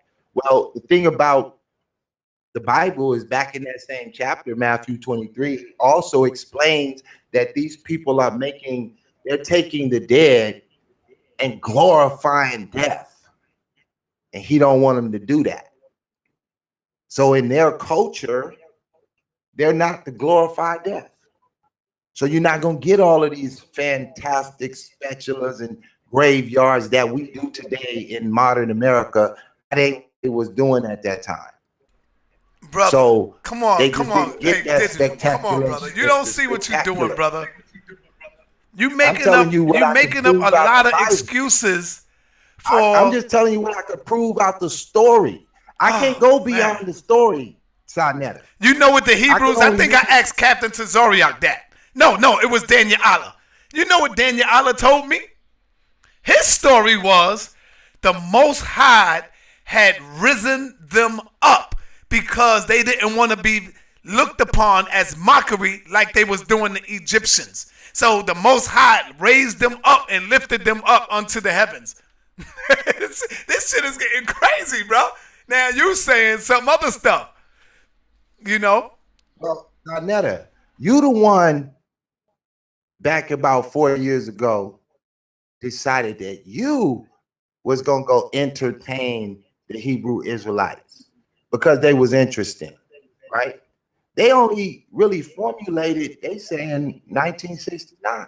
I could track them back to about 1881, coming out of some Jewish rabbis who explained to them that they was Hebrew Israelites and their movement kicked up a notch. And then it didn't get no life to 1969. But what I can't refute is that Pan-African paradigm and the information laid down in it. Now, I heard a lot of people say that the Bible was used to enslave us, right? And then I go read somebody like Hancock Jones, a white preacher who had to fight white people to give us that Bible, and damn near had to die to do it because they was like, don't give them that book. Then I got to go read 1759 on the island of Jamaica that they had the Jamaican revolt because the Jamaicans was reading that Bible and felt that they was being persecuted like the Maccabeans. And so they killed every white man on the island because of this book. And over, every time I go look for a story, this book is involved. And this book kept inspiring somebody to put that hatchet to the bullshit. But then when I don't find this book in history, I find an underdeveloped people who just got conquered because they didn't have this book. So when the white folks came to Ethiopia, and King Haile Selassie told them, I'm a Christian. Well, the queen was like, well, we can't really rush you like that. Now, who else in Africa didn't get colonized besides them? Because they the only ones I know of. And why didn't the white folks colonize Ethiopia and Eritrea? Why? Was it because they was rocking with that Kemetic science, or because they had that Bible and they had that church that was older than them white folks when they showed up? And they had a Bible that was older than them white folks' Bible when they showed up. So your man Jabari goes up against Divine Prospect and start talking about he's from the Catholic Roman Pope system that wasn't even created to the 4th century under the Byzantine Roman Empire, but he don't want to touch them Coptics. 300 years before the first white pope, there was about 100 black popes. And then y'all talk about the Nicene Council like that was some Hebrew Israelites. There wasn't no Hebrew Israelites from the 12 tribes in the Nicene Council. There was Kemetics. The Coptics operated in 325 Nicene Council under the Roman Empire, African invasion of their land.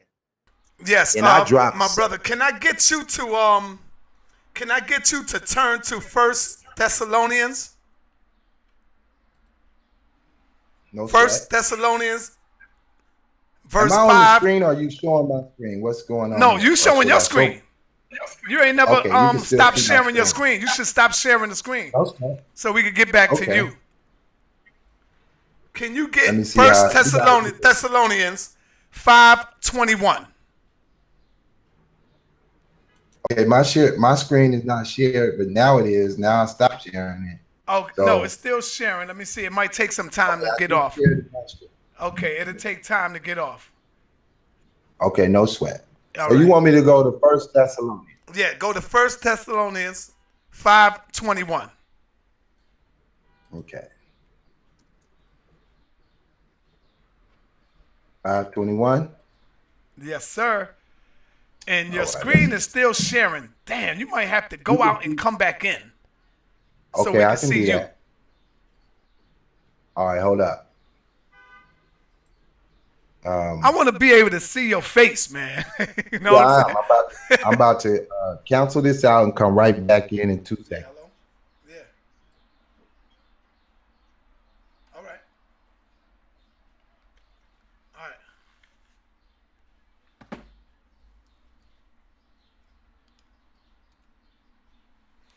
Yeah, we getting it in, family. You already know what it is. This your brother Sarnetta. I'm learning so much, man. I am learning so much from the people, man. I am learning so much from the people. I told you I learn new stuff every day, man. Every day I'm learning new stuff.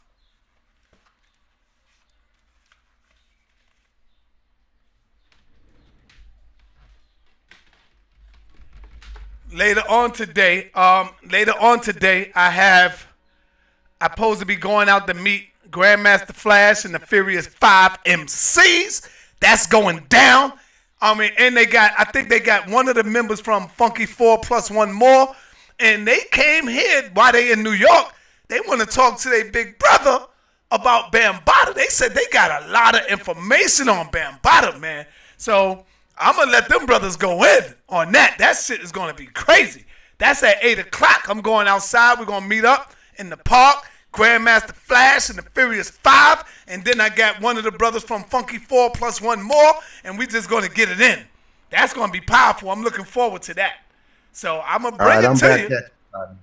What you say? Oh, I'm sorry. I didn't mean to cut you. I was just letting you know I can hear you back again. Oh, okay. I see you, brother. 1 Thessalonians 5:21. I'm there. Okay, can you read that for us, brother? I'm like Carl Albert. No, it says, test all things. Hold fast to what is good. Abstain from every form of evil. Now, what did it say again? It says, test all things. Hold fast to what's good. Now, see, that's what your Bible say. You know what mine say? I can change the version. What yours say? Which Mine say, prove all things. Prove all things. Yeah, same thing. Okay.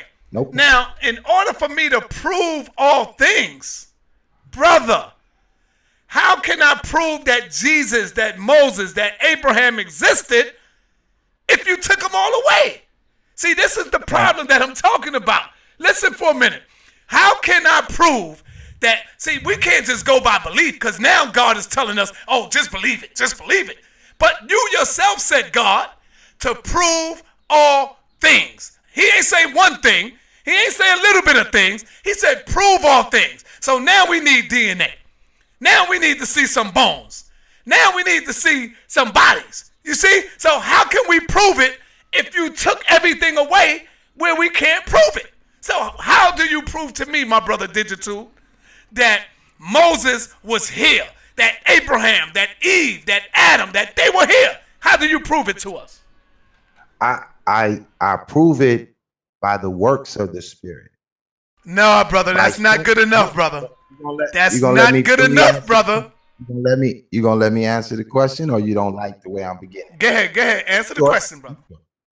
Okay. So when this particular verse is being written and he's in the providence of the Thessalonians, remember that it's what we call audience relevance. What he's saying has to have some relevance to the Thessalonians while they're being murked out by the Romans under that ideology of Roman mythology. You got to remember that the Romans, they don't believe in no Christianity when this is being spoken, and nor does the Kemetic when this is being spoken, but they're starting to convert to this understanding, and they're letting them know that do not despise the prophecies because they're starting to get faint at heart because the pressure of them. These people were in churches that was in the country that we call Turkey today. And there were 7 churches that they was in when this was being spoken to them.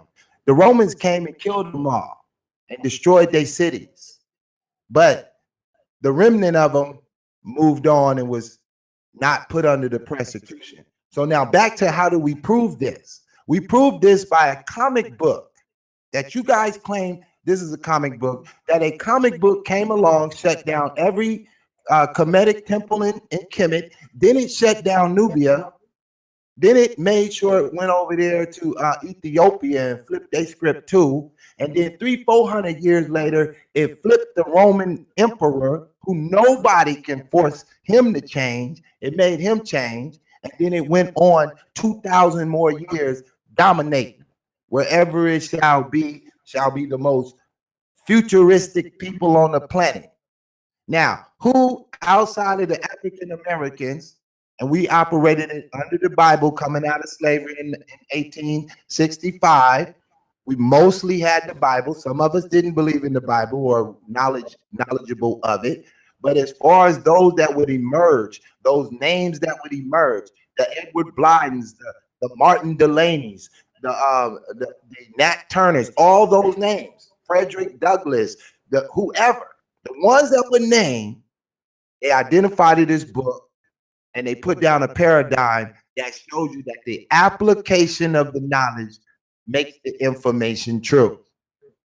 Now, what country at the time that we was in the Kemet of America, which is Tuskegee, Alabama, because Kemet means the black lands, the fertile ground. And when you're standing in America at that time, the South was the most fertile ground around. They call it the Black Belt today because the ground is black and the clay is red. And this is where all the production comes. And Booker T told you don't leave the South because this is where the production at. But we left the South and we went up north and we built what we're doing. So I'm saying to you, it is the application of knowledge that should be most important.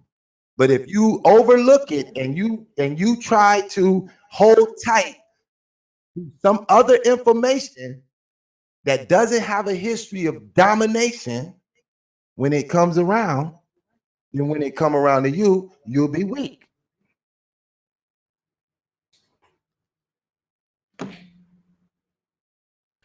Brother, I stepped away, and when I got back, it don't sound like you answered my question, man. I mean, you want bones. I want you to be how do we prove? Like, you know, when we have these discussions and debates, we got to show people evidence. We got to dig up information to show our people that, look, God, Jesus was here. Here's some evidence. Here's some evidence. Moses was here. Here's a bone that they found. Give us something. How can you prove to us, brother, that these people actually existed, that they were on the planet? Remember, 1 Thessalonians 5, verse 21, prove all things. Now, this is coming out the mouth of God. Prove all things. So how do you prove that, brother? Right. You're not going to get no bones, Sonetta. So if that's the right, but how do you prove it? You got to show me proof. How do you prove it? I prove it by the application of the knowledge. If the knowledge that's kicking, if Christ said that he was God, that he was before his mother, before Moses, and before Abraham, that he was the I am, the Alpha and the Omega, and that he would come back and destroy heaven and earth. We got to get back to what is heaven and earth, and that he would do all of these things. I'm telling you that from my paradigm, it all happened in that first generation, making the existence of what he said absolutely true. And then following those truths was a series of events that changed the entire dynamics of the planet, of the entire planet. And all temples in Africa claiming mysterious information from 5,000 years ago has been shut down. And then I don't wish it to be shut down. I wish that the coldest thing black folks ever created would come along and knock this bullshit that we oppressed by out of the way. So in other words, we should just take the word of God, right? I mean, that's what you're saying. You're just taking God's word for it. I'm saying that the word of God is in the way of Alice Bailey. She's not worried about ancient mysticism. She's not worried about Islam or any of that. And she says, I'm a Satanist. I'm waiting on the reason she's not worried about it is because it's not affecting her people. See, we got to worry about it because hold on, brother. We got to worry about it because it is affecting our people. We are Muslims, Christians, Jews. We are everything in the book. So that's why we got to worry about it. We're still trying to figure out who the fuck we are. We don't know who we are yet. So she don't have to worry about it. We got to worry about it. Now, here's the question. Here's another question. Being that we got to take God's word for it, that these people were here, I would like for you to turn to the Second Chronicles. First Kings 21 to 22. And then to back that up, Second Chronicles 18, verse 21. Let's get it. Let's go. Hey, Saudetta, whoever feed you weak as shit, just let them know I took. No, I remember these verses from when I had these other debates with the Hebrews. So I remember the shit. Okay, where you want me to go? I couldn't hear. All right. I want you to go to 1 Kings 21. I mean 1 Kings 22, 21. 22. Wait, 1 Kings 22, verse 22. Right, correct. Don't read it yet. You got it? You got it? All right, put that there. Hold it there as a marker. Now go to 2 Chronicles 18, verse 21. Because I want to back it up. I got to back it up. 2 Chronicles 18, 21? Yes. Because you see, I got mine right here. I got my Bible right here. I got mine right here, family. Got to keep mine right here. All right? That's your mama's Bible, man. That ain't yours. Actually, grandma. It's grandma's. Oh, okay. All right. All right, okay, let's start with the 1 Kings 22. All right. Go ahead, give it up. You want me to read it? Yes. Okay. I'm reading from a new King James version. That's the one we use on our show. I can use any one though, but that's what I use. So it might sound a little different from yours. All right. So you said 1 Kings 22 and 22, right? Yes. So it says, the Lord said to him, in what way? So he said, I will go out and be a lying spirit in the mouth of all his prophets. And the Lord said, you shall persuade him and also prevail. Go out and do so. Therefore, look, the Lord has put a lying spirit in the mouth of all these prophets of yours. Hold up. That's all I need. That's all I need right there. Now, why is the Lord putting a lying spirit? I thought these men supposed to be men of righteousness. So now you want me to believe in God, but God himself is putting lying spirits in his own damn prophet's mouths. See, so God telling me these men existed. Hold on. God is telling me that these men actually walk the face of the earth, and I'm supposed to just believe that. But then I comes to 1 Kings 22, where now God is saying he put a lying spirit in the mouths on the people. So why am I going to believe it if God himself is putting lies in the spirit of the people? Now read Chronicles 2, verse 18, 21. We're going to back this shit up. We ain't dealt with that yet, though. And then hold on, let's just get the 2 Chronicles 18, 21, and then we can deal with the whole thing. I'll let you go in and break it all down. 1821, right? 1821. Second Chronicles. Yeah, you got 2 Chronicles 18 and 21, right? Okay, so he said, I will go out and be a lying spirit in the mouth of all his prophets. And the Lord said, you shall persuade him and also prevail. Go out and do so. Therefore, look, the Lord has put a lying spirit in the mouth of these prophets of yours, and the Lord has declared disaster against you. Now, what I get from that, and maybe you get something different, is that the Most High is putting a lion spirit amongst all his prophets. So that means the prophets is trying to be honest. See, now, we not children here. We grown men. We can see what's going on.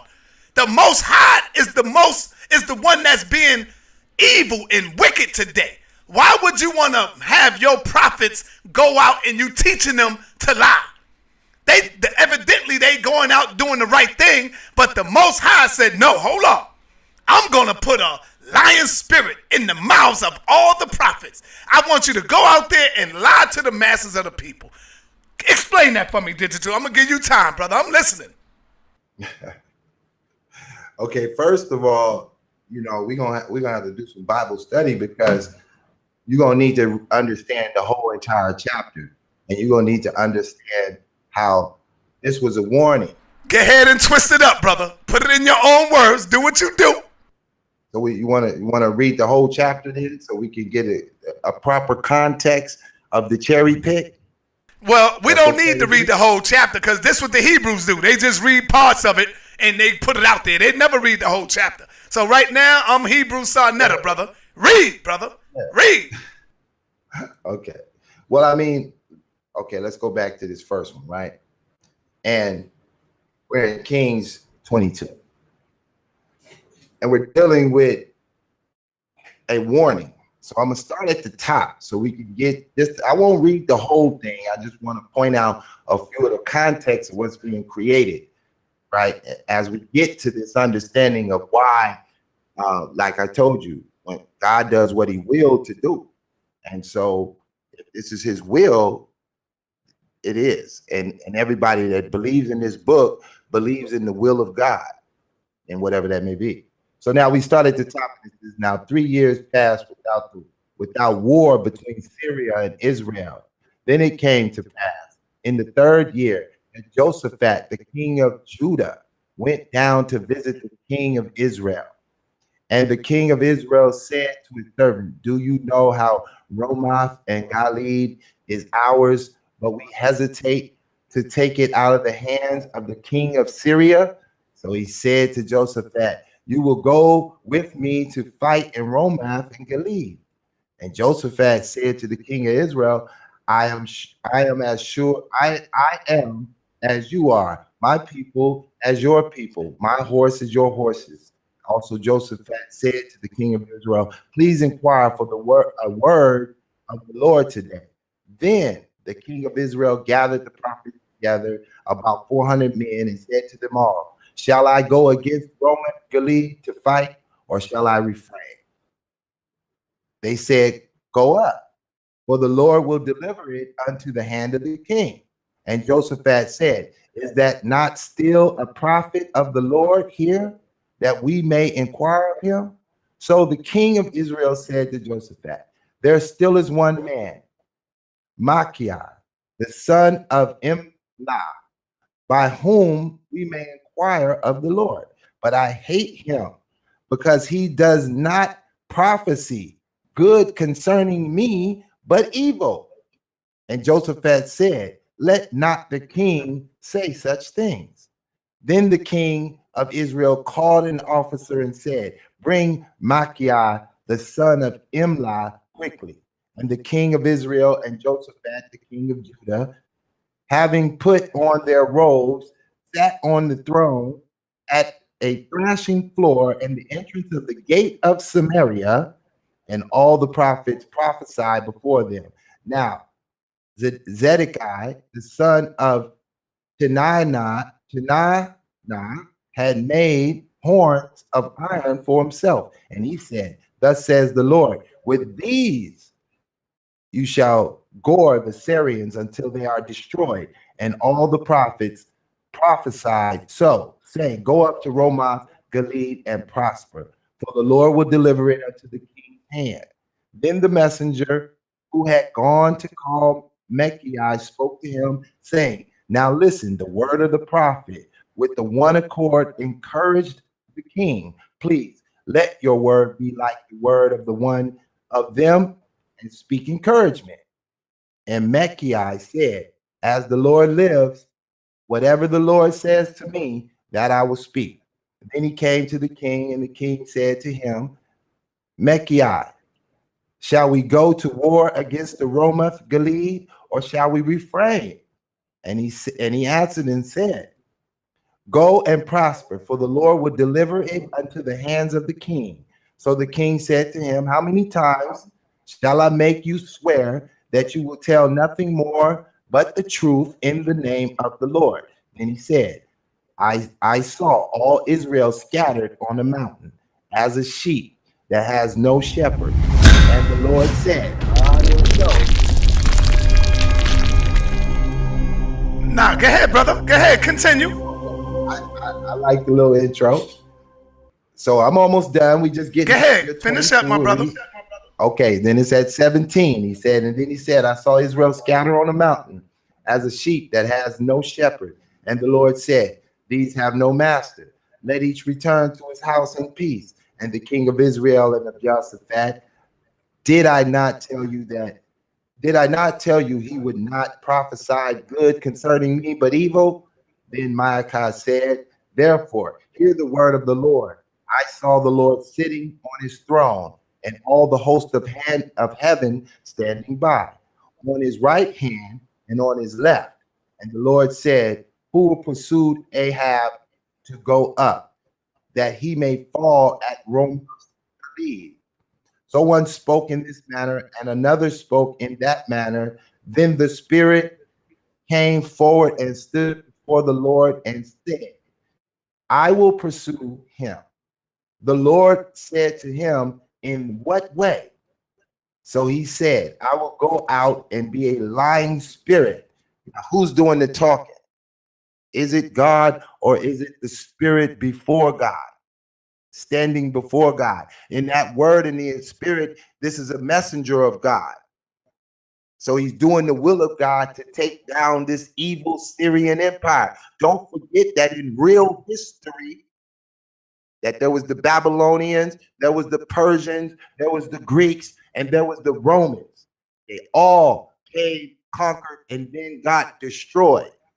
Now, since they've been destroyed and their paradigms are all parallel, what was left in its wake?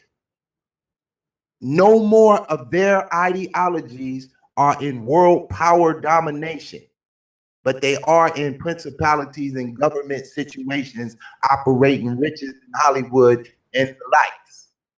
But the paradigm of the people by whole on this planet follow what was left in the wake of these four systems: the Babylonians, the Persians and the Medes, the Greeks and the Romans. When they were all destroyed, meaning their kingdoms, what was left in the wake was the Israelite paradigm across the planet in various forms. And everything else was subservient to its wake when it was present. And this is what this is happening. This is not what you interpreted, but because you didn't take time to concentrate, meditate on the word, you couldn't see it. All right, brother. What did you just prove to me just now? What did you just prove to me, brother? See, you tried to make it appear as though this is your God putting the lying spirit in the mouth of all the prophets. But that's what he did. That's what he did, brother. God himself said that. Look, start from here then. Start from here. Start from 19 and read it back to me, Simon. Go ahead, read, because I closed my book up. Mine's is closed up. Go ahead, read it. I'm going to share my screen then. And because, see, if you don't read it, you're not going to comprehend it. You have to read it yourself. Brother, you are write it, read it. What you are doing is proving my point again.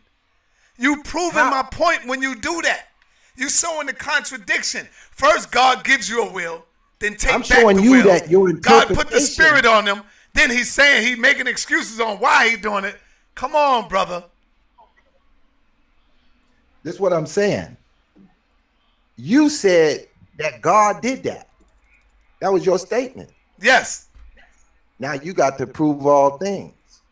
So I'm giving you the verse back at 19. Look how you flipping it back on me now, man. You funny. You funny as hell. Oh man, it's all good. You's a chess master, man. You is a chess master. But you know, I have a series called War Chess on my show, man, and I let people check me out. You know, I just be bullshitting, but I'm cold with the chess game. So it's not gonna be as easy that like the guys that you had over here the other day. And I see you like sharp. You sharp, brother. I mean, hey, you sharp. You're a sharp yeah, I brother. mean, I've been doing this. You know what I'm saying? Like I've been around for some years, kicking my paradigm. I have multiple videos online going into the preterist view. We break down every prophecy. So, I mean, I understand that the majority of your audience is not even trying to hear no Bible. But maybe if they could understand that this was an event that took place in the first century, and then we could look at Kemet in them 3 centuries. This is where none of y'all Kemetic speakers deal with. Now, I've seen you put on some new guys when E41 and his partner came along, right? And I know that his partner wrote a book on the Coptic era, right? But the Kemetics act like they didn't. I mean, the Kemetics in America act like they did not build those churches in Kemet. The Red Monastery and the White Monastery, Shishnuda the Great in 265 AD. They try to act like these people don't exist when they was fighting against the Romans who were not Christians. Now, what y'all gonna do about that? Because now y'all fighting against what you guys call the oppressive white people in America, and they're not Christian. And when I try to bring you one of their master priestess, you tell me we don't even want to hear that. And I'm like, this is what's oppressing you. Alice Bailey put and Margaret Sanger put Planned Parenthood in your neighborhood, and now you're killing yourselves for real, for real. But y'all don't want to know the black magic of Alice Bailey. Y'all don't want to deal with it. We got all of these researchers in the goddamn room who know how to get down to the business. So let me give you a quick Satanist list prior to our conscious revolution in America. A quick one. You got Ayn Rand. Go look her up. Alice Bailey, Margaret Sanger, Madame Blavatsky, L. Ron Hubbard, all of them. Going back to the free thinkers of Texas, of Cedar Hill, Texas in 1880. Go check them out. And then tell me what them logos is about. Tell me what the double cross on the Exxon gas station is about. Ain't that the same thing that the Nuwabians is rocking, the double or the double cross? What is this about? I'm not putting anybody down. I'm saying it's enough of us that do study and research that we could get on these white folks for a month and stop talking about the Moors and stop talking about the Hebrew Israelites and stop talking about the Kemetic, and let's dig in on what they call themselves, Wicca and Thelema and Satanists. That's what they call themselves. They do not call themselves Christians, and they can't stand Jesus. Now, what y'all want to do about them? Because they run this shit that y'all call oppression.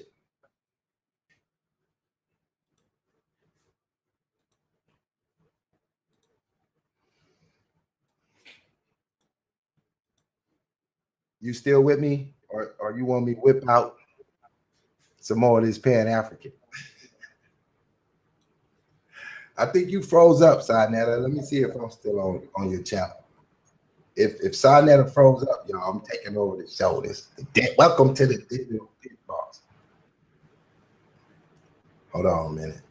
I think I'm still rocking. Yeah, you still rocking. I just had to run in the room right quick. My son came up. No. Okay, so my point here, Sinetta, is we got a gang of research. So without the I mean, and I don't mind if you bring back the debates and we get back to that, right? But I mean, you know, we've been around here a long time. I've heard all this shit. Like Jabari 8 brought a goddamn thing new to your platform as far as Kemetic information. Now, I'm not saying he don't have no new information. He really sounds intellectual, but he said he was a Garvey scholar. I said, oh, here we go again with the bullshit. You can't get around that. I mean, if he is a Garvey scholar, he don't agree with Garvey. That's all I'm saying. If you're a Garvey scholar, you study him, but you don't agree with him. And that's a fact.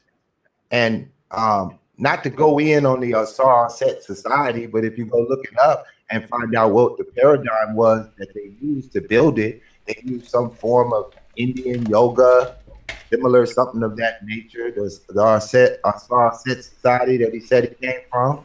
They also used various levels of Jewish mysticism and the Kabbalah. They used the Mecha Necher, book 1, book 2. This is what they put on their own site. So how is that a gumbo pot of becoming a priestess? What kind of bullshit is that?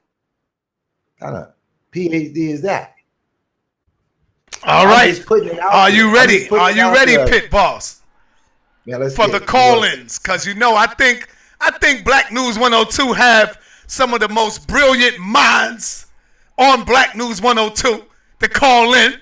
I'm gonna give them that. Yeah, I got a few fuck boys and fuck women that come on, but we blocked them, But I think Black News 102 have some of the most brilliant minds in the chat room. So are you ready for me to open up the lines, my brother? Drop that digital link on them. Oh, shit. Look who the first one calling in. God damn. Woo, this dude he watching, man. Let me show you, man. He watching. I can't really see. Let me see if I can see. He watching. All right, let me get him. Peace and Black Power, Michael Edwards. What's going on? What's happening?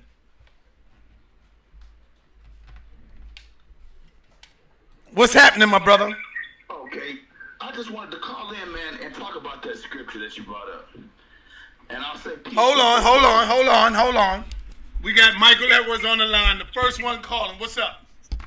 Yeah, I wanted to say peace to Pitt Boss, and I wanted to call in and talk about that scripture.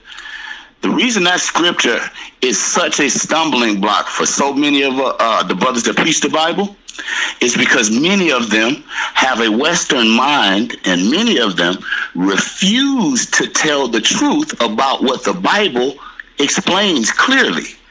The Bible tells you in the book of Exodus, watch this, Sarnetta, that God told Moses, I am that I am. It's a Hebrew term called Ahaya, Ashar, Ahaya. That means I am what I will be. Basically, saying that I am as I am, take it as you see it. You get what you see. So God, in this book, 1 Kings and then the 2 Kings, God does something very notable. God wants to kill Ahab. Ahab was the husband of Jezebel. Jezebel was another lying prophetess. The point in that story about God allowing the lie to go forth is that God sometimes uses evil, or what you may perceive to be evil, to cause good in the earth. Now, again, that scripture, I said it's a litmus test for a real preacher, because a real preacher would never try to lie and cover up what that scripture is. You see, the litmus test is, will you lie to tell the truth, or will you lie to cover up a lie? That sounds crazy, but that's why I always bring that scripture to the lying prophets, because a lying prophet will never tell you that, yes, God is God. He can do what he want to do, and there is no evil in God. All right, so let me ask you, Michael. Yeah. If God is supposed to be the Most High, the righteous one, why would God start getting his own prophets to lie? Shouldn't God be a better example? Why would you want your prophets to lie? Why would you put a lying spirit on your prophets, brother? Because now I can lie because God, your prophets lied. In fact, you're the one that put the spirit on them. So, no, absolutely not, son. Now, listen to all right, it's confusing me, brother. Okay, listen, I'm going to help you. The lie was put in the opposing prophets' mouths. Listen closely. Micaiah was God's prophet.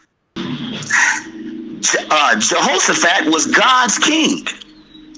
But Ahab was a wicked man. And Ahab had many, many prophets. And if you remember in that story the brother just read, he's saying that he had his pick on who he wants to prophesy, because some people always prophesy against him. Okay? So I'm telling you, the lie that God allowed to go forth was in the mouths of the enemies of God, the false prophets for real. And so God gave them a further lying spirit. You see? That's the point of that story. And the bigger point of the story is, again, that you can use evil to create good. If I have a gun, I love weapons, Sonetta. A gun, if my guns I use, they're terrible. They're war weapons. But I can use those war weapons to create a world of good if I'm stopping evil with my weapons. You see? And that's the point. Now, that's why real priests have to be sent to explain this stuff, and not just any and everybody. And closing statement, the 1611 Bible says to be read in churches for a specific reason. That reason is what you just heard. There are not a lot of anointed priests that are properly trained and will tell the truth, even if it looks bad. You dig what I'm saying, sir? Go ahead. So that's exactly what we're dealing with here. All right. Let me get Digital Pit Boss back. I'm gonna hang up, Mike, because I got other callers. All right. Okay, brother. Peace and black power. Thank you for taking my call, sir. All right. Thank you, brother. All right, my brother Pitt. What do you think about this? What he's saying?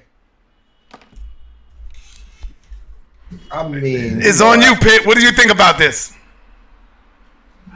I mean, he didn't ask me a question, nor Right. He just was making a statement. What do you think about his statement?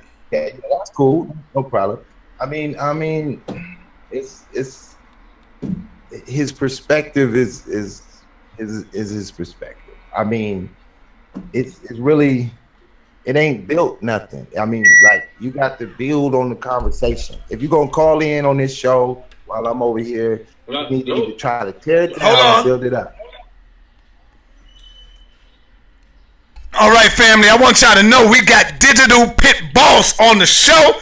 It's time to ask powerful questions. We got him here, family. This is your chance to ask him the toughest questions you could ask him. No being disrespectful. We don't want the disrespect. We just want pure questions for the brother. Questions. All right, Abdul, you got to wait. You called in second. Let me get the first caller. Peace and Black Power, family. What's your name? Where you calling from? Oh, me? This is Yellow Crystal Warrior, calling from Chicago, Illinois. Yes, sir. What's the question, brother? I have a question. The question is, do you guys, the earth is flat. Do you guys preach that from the Bible standpoint? The Bible says it's flat. I was wanting to ask that question, you know? We live in a globe matrix. The Bible says what? What's the question? The question is about the flat earth. Do you guys promote the flat earth? Okay. This deception of the globe. Okay, all right. Well, let me ask my brother Digital. Does the Bible talk about the shape of the earth? Does it deal with flat earth? Does it teach us about the roundness of the earth? And can you show him anything in the book where it proves your statement? Let me say this: the flat earth is just a mute point in Kemet. I want you to listen to you got to listen to the screen as he's talking, because you can't hear it right now. Go ahead. Okay, in Kemet, 2nd century, 3rd century, the Kemetics don't believe in a flat earth. They're all wise in the wisdom. They have no flat earth. The Hebrew Israelites don't believe in a flat earth, but the Greeks do. Hello. Yeah, I couldn't quite hear him. You're not listening to the screen? He's talking. He's breaking it down.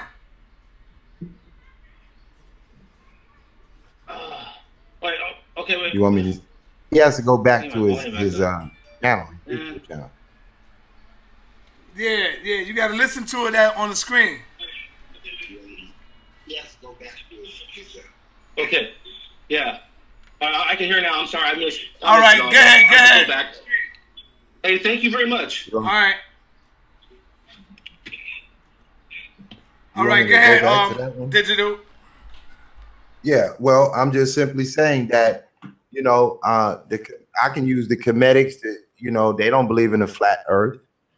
The sun sets. I've seen the information on those who promote the flat earth. And at the end of the discussion of a flat earth, round earth, it doesn't change anything, regardless of the end of the discussion. It's just something cool to talk about, which is cool. But when it comes to those of history who had astrological information for thousands of years, there was never a flat earth theory. Now, who does believe in the flat earth? Well, if you go look at the world, the United Nations logo, they believe in a flat earth, at least in the depiction of the logos. And they're not necessarily saying that the world is flat per se, but the way the logo is designed, the design of it is a flat earth in the perception. But you're also dealing with illumination and trickery. They are using trickery, what we call black magic. And I say that as destructive information. But in the aspect of what I push, no, I don't push no flat earth. If you want to put me on one side or the other, all right, round earth. All right, my brother. What I want to do, this is for all the flat earthlings out there. I don't need no flat earth questions right now, because what I would like for my brother Sanchez to hit me up later on. Hit me up, brother Sanchez, and I can get somebody to set up something where we can have this discussion. Maybe Minister Inky, Dr. Ali Muhammad, or I could get somebody to engage you in that conversation. So hit me up later, my brother. Text me, and then we could get that popping. We could set up a date, and we could get that going. So for right now, peace and black power. Salam alaikum, rahmatullah wa barakatuh. Alhamdulillah, rabbil alameen. Brother Abdullah, what's up, brother? Peace. Wa alaikum salam. Sarnetta, what's good, my brother? All right. What's happening? Hey, man, I just called in, man. I wanted to ask the brother Pitt Boss a question. That's all. Go ahead. It's on you. Yeah, Pitt Boss. When Sarnetta was asking something about the Bible, you made a response like, you said that you might have seen a bad translation or a bad version or something. And I think that's an incredible answer or statement for you to make, man, because the implications behind that is when you talk about bad versions and bad translations. So why the hell would anybody want to follow the Bible? If they listening to you, it's a bunch of verses and bad translations. So why the hell would anybody want to deal with the Bible? That's the point that I made. That's the point that I was saying. Good exactly. Point. And what version do you go by, Pit Boss? I read all the versions, and it doesn't matter which one I read. I understand. See, what you talking about, a bad version. Listen to the screen, didn't really. Oh man, really, I'm on my phone, so I can't right now. All right, go ahead. What you want me to do, Si? Answer it or not?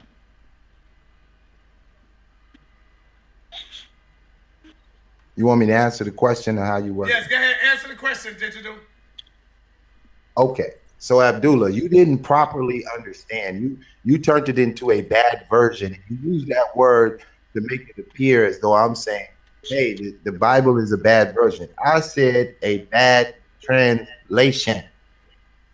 I didn't say that the translation wasn't true.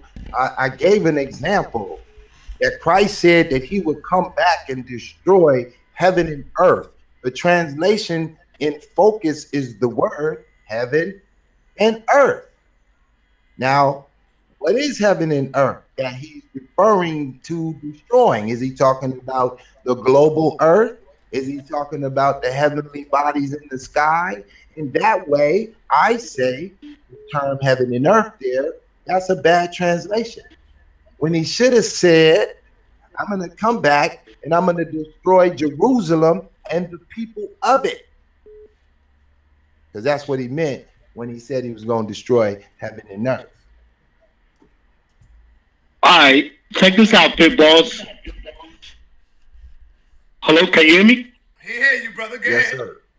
All right, check this out, brother. So if that's the case, if it's a bad translation, which Bible has the correct translation so the people can deal with that versus all the other Bibles with the bad translations? Let me give you your comprehension still doesn't seem to get what I'm saying. So let me make something up in modern day time, right? So I go see the new Tupac movie, right? When I come back, you say, "Hey man, you know what you think of the movie?" I say, "Man, that shit was bad." Now, Sinetta, or my brother, am I saying that the movie is good or not? What'd you say? If I was to go see a movie and then you come back and you ask me, what did you think about the movie? And I'm like, man, I went to see it. That shit was bad, man. That shit was bad. That shit was hot. What am I saying? Yeah, Is you it said good the movie was or is good. it not? You loved it. Okay. But I'm not using the word good. That would have been a better translation than what I'm trying to say. But I use the word that you can comprehend, nevertheless. But if Oh, so somebody you reads saying that, not bad meaning bad, but bad meaning good? That's what you was saying? no, what you can't comprehend is when I say there is a bad translation, meaning that there were other words that mean the same thing, but the meaning of those words would be much more clearer to you. But for me, I can understand the translation. I understand what he meant when he said, "I'm gonna destroy heaven and earth." But if I try to ask you, what does he mean by heaven and earth will be destroyed? Now, you have to take your ability of comprehension based on your Islamic viewpoint and then break that down. Pit boss, I understand what you're saying now. I got you. I get it now. Okay, no problem, brother. I understand what you're saying. It's all good. I mean, that's what the problem is. That people read the book. I showed you guys the Pardesh. How many of you know about that? The 4 ways to translate the Bible. You must be able to translate it literally. You must be able to understand when you're reading the allegory. Yeah, no You problem, must be able Sonetta. to That's what's up. understand. Peace. All right, Pit boss. Peace, man. All right, peace and Black Power family. What's your name? Where you calling from? Peace, bro. My name Hakeem Aline. Hakeem Aline. What's up, man? What's your question? Man, I want to ask Digital Pit Boss, is God a man or is God just something in the sky? All right. He hear you. Neither. Come on, Pitt. Neither, but I give you a more descriptive breakdown, right? God is the word of God. It is it is metaphysical, like when you go listen to Dilbert Blair or you listen to Bobby Hemmett and they start getting into that metaphysical information. Metaphysical doesn't have a physical characteristic. So neither is God male or female in the aspect that that's a physical characteristic. When you talk about the 7 chakras, right? And you're aligning you're meditating your body to be in line with the metaphysical world so that you can talk to spirits of the ancestors. Is the ancestors male or female? All Because right, that's brother, something that's but physical. I'm smart enough to know that the material is dependent on the spiritual, and the spiritual is dependent on the material. So Abraham, did he wash God's feet or no? Did he wash God's feet? Yeah, did he wash God's feet? Do you mean John the Baptist or you mean Abraham? Abraham, brother, the friend of God, did he wash God's feet? Did Moses speak? Speak is something you do with your mouth. Did he speak to God? Yeah, but your understanding back again, we back to comprehension of the book, right? Apparently, I could tell by the way you speak, you have somewhat of maybe a Hebrew Israelite viewpoint, or are you comedic with it? No, sir. What's your viewpoint? I mean, my viewpoint is the teaching of the Honorable Elijah Muhammad, brother. So I'm trying to Okay, see so if you think God is let's go something with Elijah in the Muhammad. sky. Is God within you, or is you saying that God is some other Let's get it out entity? the Bible.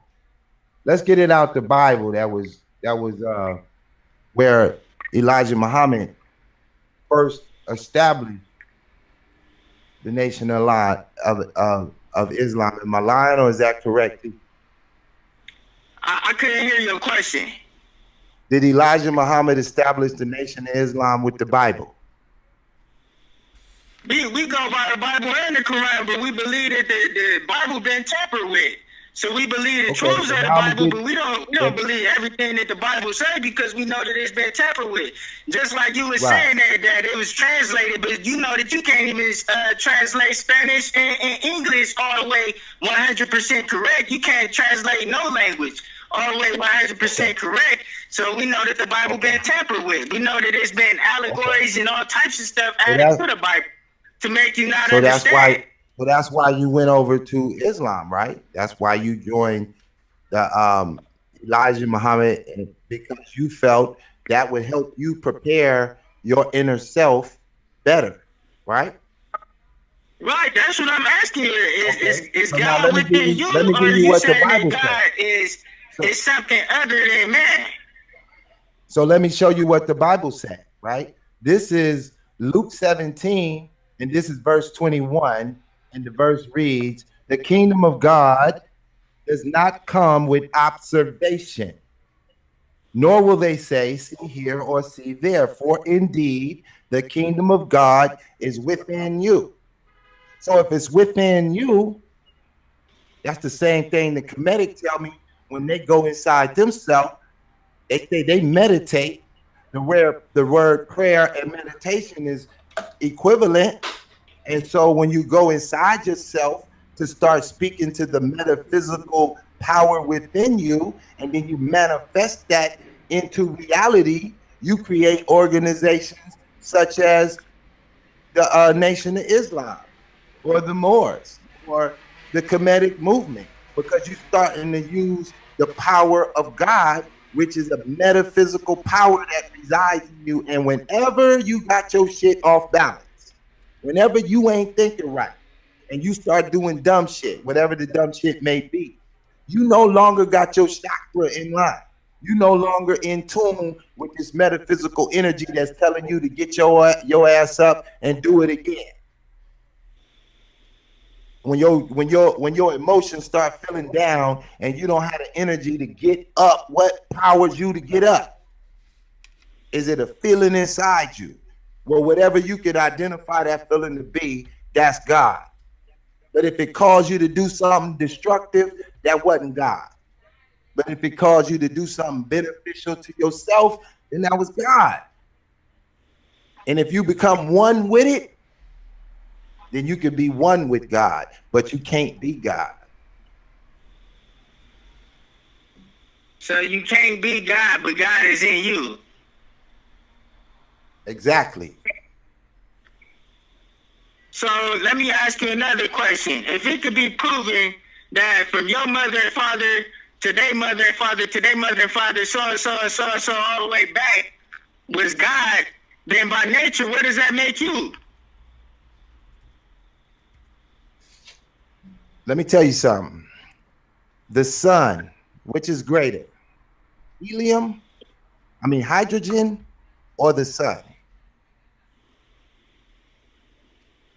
Nah, I'm not sure, brother. I know you can make a hydrogen bomb that'll blow up the whole planet. So I'm not sure, brother. But I'm asking you, so if you is by nature, if you come down this line and you come from the Supreme Being, you come directly from the Supreme Being, then by nature, what does that make you? What is the Supreme Being from what they've taught you? The Supreme Being, God, Allah. That's what all in all. Allah. Okay, so is Allah the Allah that Muhammad in 650 taught?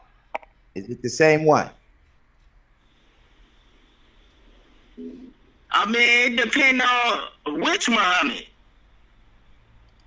of 650 AD that gave you the Quran? He revealed the Quran. He didn't really give it to me. He revealed I the agree. Quran. Though. He revealed it. I agree. He didn't That have guy. it himself.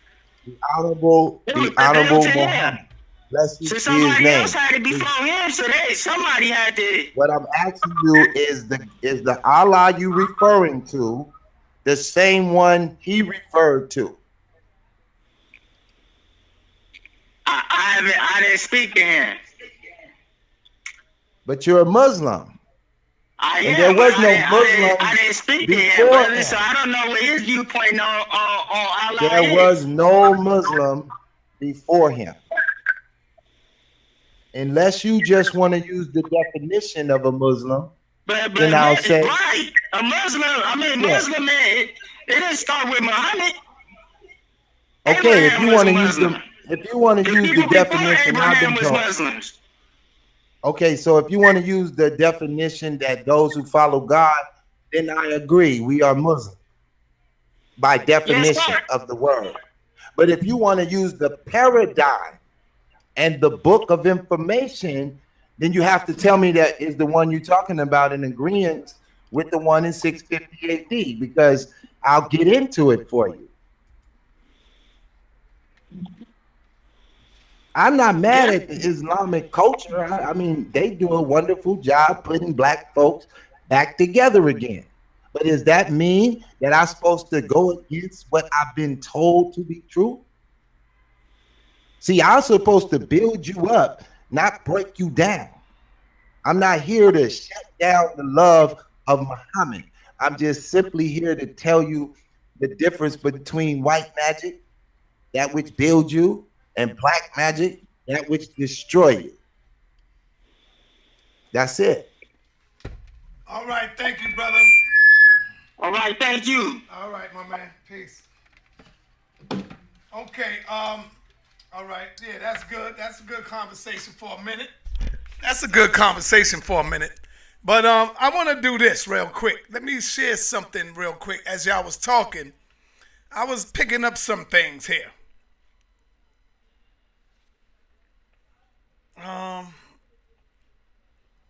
Yeah, here we go. Let me get to this. Let me go to Exhibit A. Let me put all this up in here. I want everybody to take a look at this right here, what I'm about to put up in there. Where we at? Let's go full screen so they can see it. Half of the screen. Here we go. I want y'all to see that. Could anybody tell me? Put it in the chat room. What is this that I'm showing?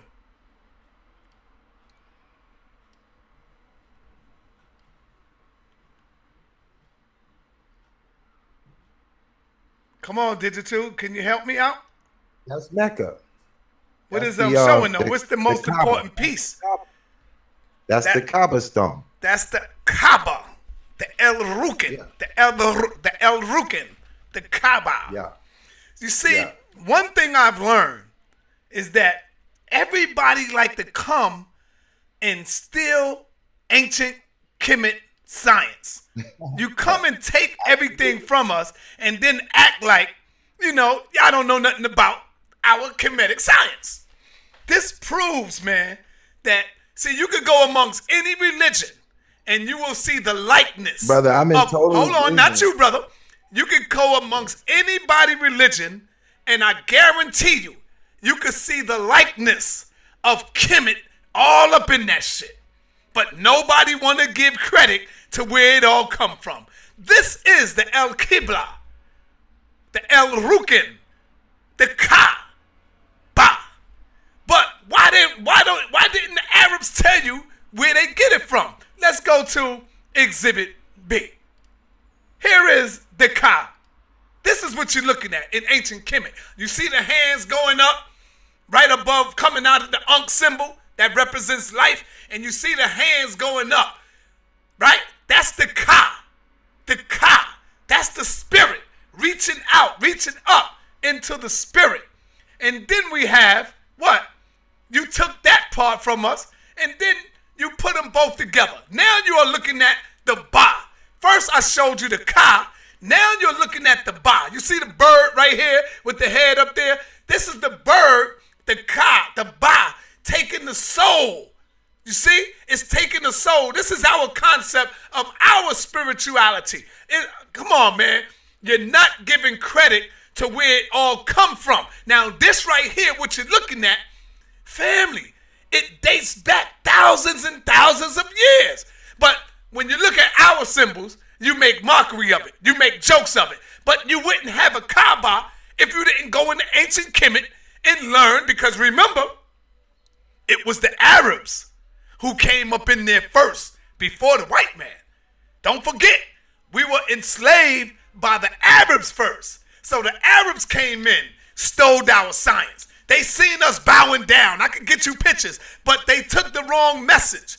They thought we were bowing down to a spirit that exists outside of us. No, that was not the case. We were not bowing down to a spirit that exists outside of us. We were bowing down to give gifts to our families, to our wives. We would bow down. This is how much we love and respect the black woman. So we would bow down before her, and we would get down, and the Arabs see us, they think we praying to a god.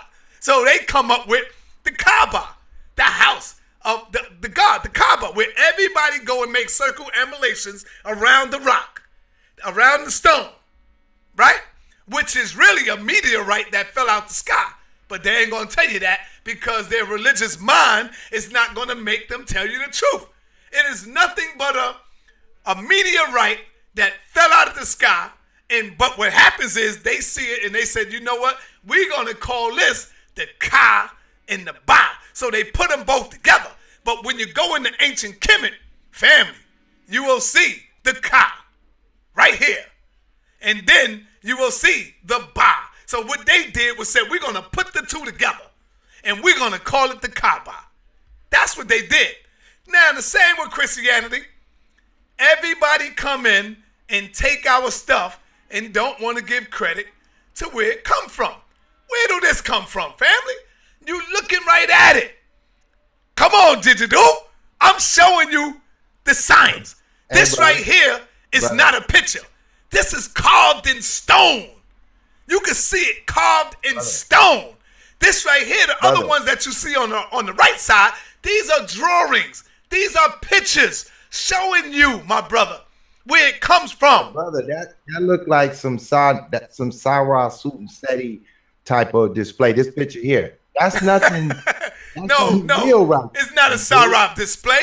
I'm just showing you where the root comes from, the origin of it. Brother, we had this. Do you know who that is? Who is that on the left side, my brother? You mean the Kemetic version? Yes, who is that on the left side? That's Isis and Horror. Give me the correct name, not the Greek. Oh, then shit, I don't know. I'm not Kemetic. That is Osset. Osset, yeah. Osset. In Heru. In Heru. Yeah. Let's get it right now. That right there, brother, that's countless thousands of years. Before the word Christianity was in existence. When I showed you the Ka, that right there is countless thousands of years. Hold on. I know it's steaming a little bit. I know you feel that steam right now, right? But see, that right there, the Ka that you're looking at, that's thousands of years before there was a word called Islam. All right? Before there was a word called Islam, brother. So come on, man. You got to come back home, family. You got to come back home. I know y'all don't like to see it. All right, go ahead, Digital. I'm going to share my screen real quick, okay? Uh-oh. Just real quick. Just going to read a paragraph. Then we're going to get it. Because it got to do with that picture you just showed, right? You showed the Kemetics, you showed the Romans, and you showed the Greeks in reference to those images, right? But they were you were connecting all of that to Christianity, and that's not Christianity, what you're showing. So here's a great book. I got the PDF. Y'all can look this up. stolen legacy. The Greek philosophy is stolen Egyptian philosophy. They didn't say that. Watch, we're gonna get it. So the man who wrote this, George G.M. James, PhD out of the University of Arkansas, and I'm gonna take you to. This is on the PDF. If you got the hard copy book, I looked this up. It's on page 4 in the hard copy. But on the PDF, you got to go down here to about page 9, page 8, really quick. Okay. And I'm gonna just read this one little paragraph. Now, y'all got to fight with this man because this is one of y'all hit rock books. So I'm gonna read these 2 paragraphs. He says the next thing that is spectacular about Greek philosophy is its use in literature. The Egyptian mystery system was the first secret order of history, and the publication of its teaching was strictly prohibited. This explains why initiates like Socrates did not commit to writings and their philosophies, and why the Babylonians and Chaldeans, who were very closely associated with them, also refrained from publishing those teachings. We can at once see how easy it is for the ambitions and even envious nations to claim a body of unwritten knowledge, which would make them great in the eyes of a primitive world. The absurdity, however, is easily recognized when we remember that the Greek language was used to translate several systems of teaching which the Greeks could not succeed in claiming. Such were the translations of the Hebrew scriptures into Greek, called the Septuagint, and the translations of the Christian Gospels, Acts, and the Apostles in Greek, still called the Greek New Testament. It is only the unwritten philosophy of the Egyptians translated into Greek that has met with such an unhappy fate, a stolen legacy by the Greeks. This is why all those systems are all identical.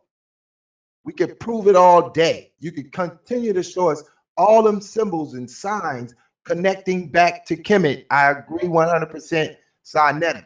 But what you cannot do is find that in the Christian or Israelite culture that they ever made any symbols that depicted anything in the heavens or on earth related to their God. They had no depiction for a sun representing God. The cross does not come from Christianity, has nothing to do with it.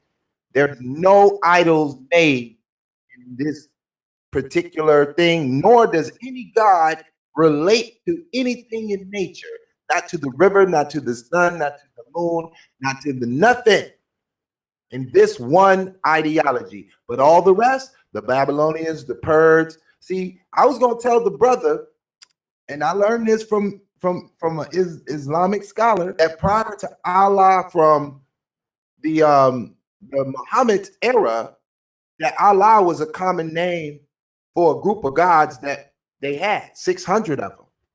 And among them was one called Allah.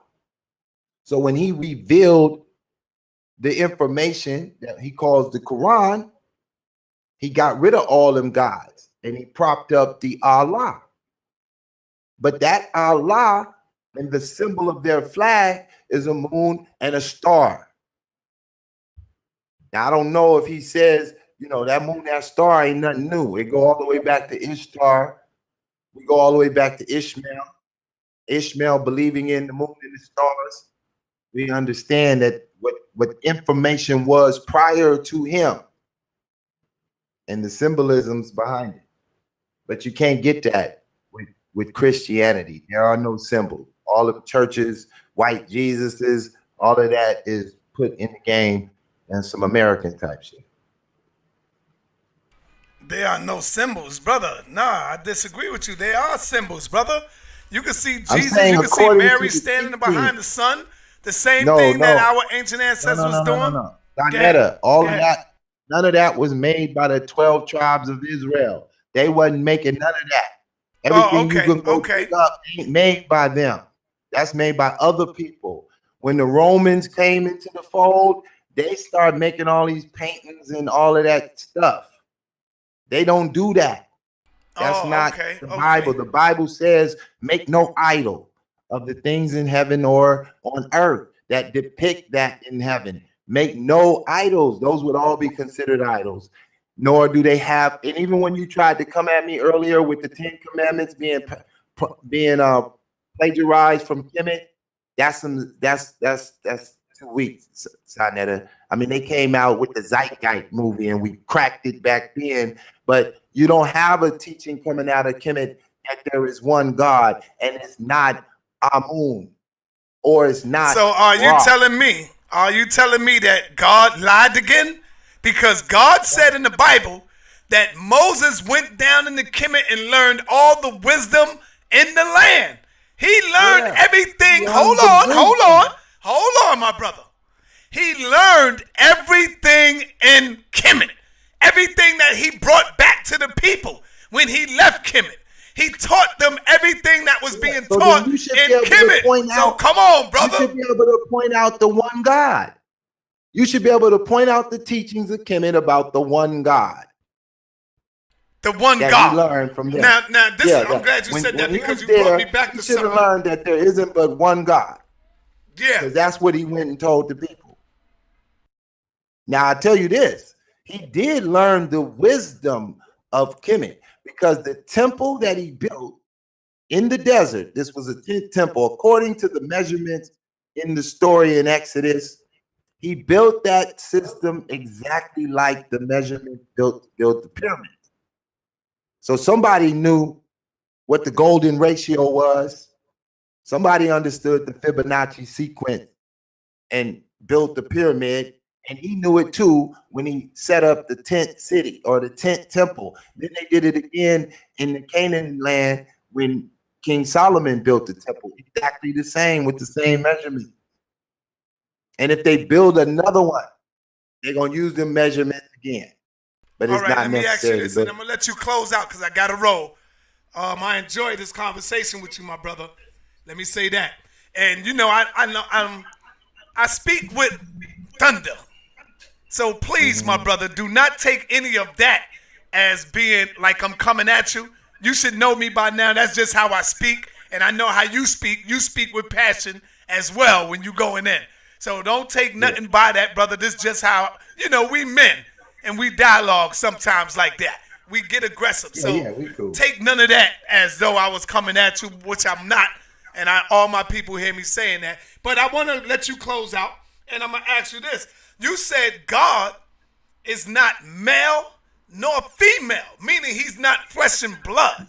So all through the Bible, my brother, it talks about God having a back, God having eyes, God having ears, God having legs and feet and fingers and head.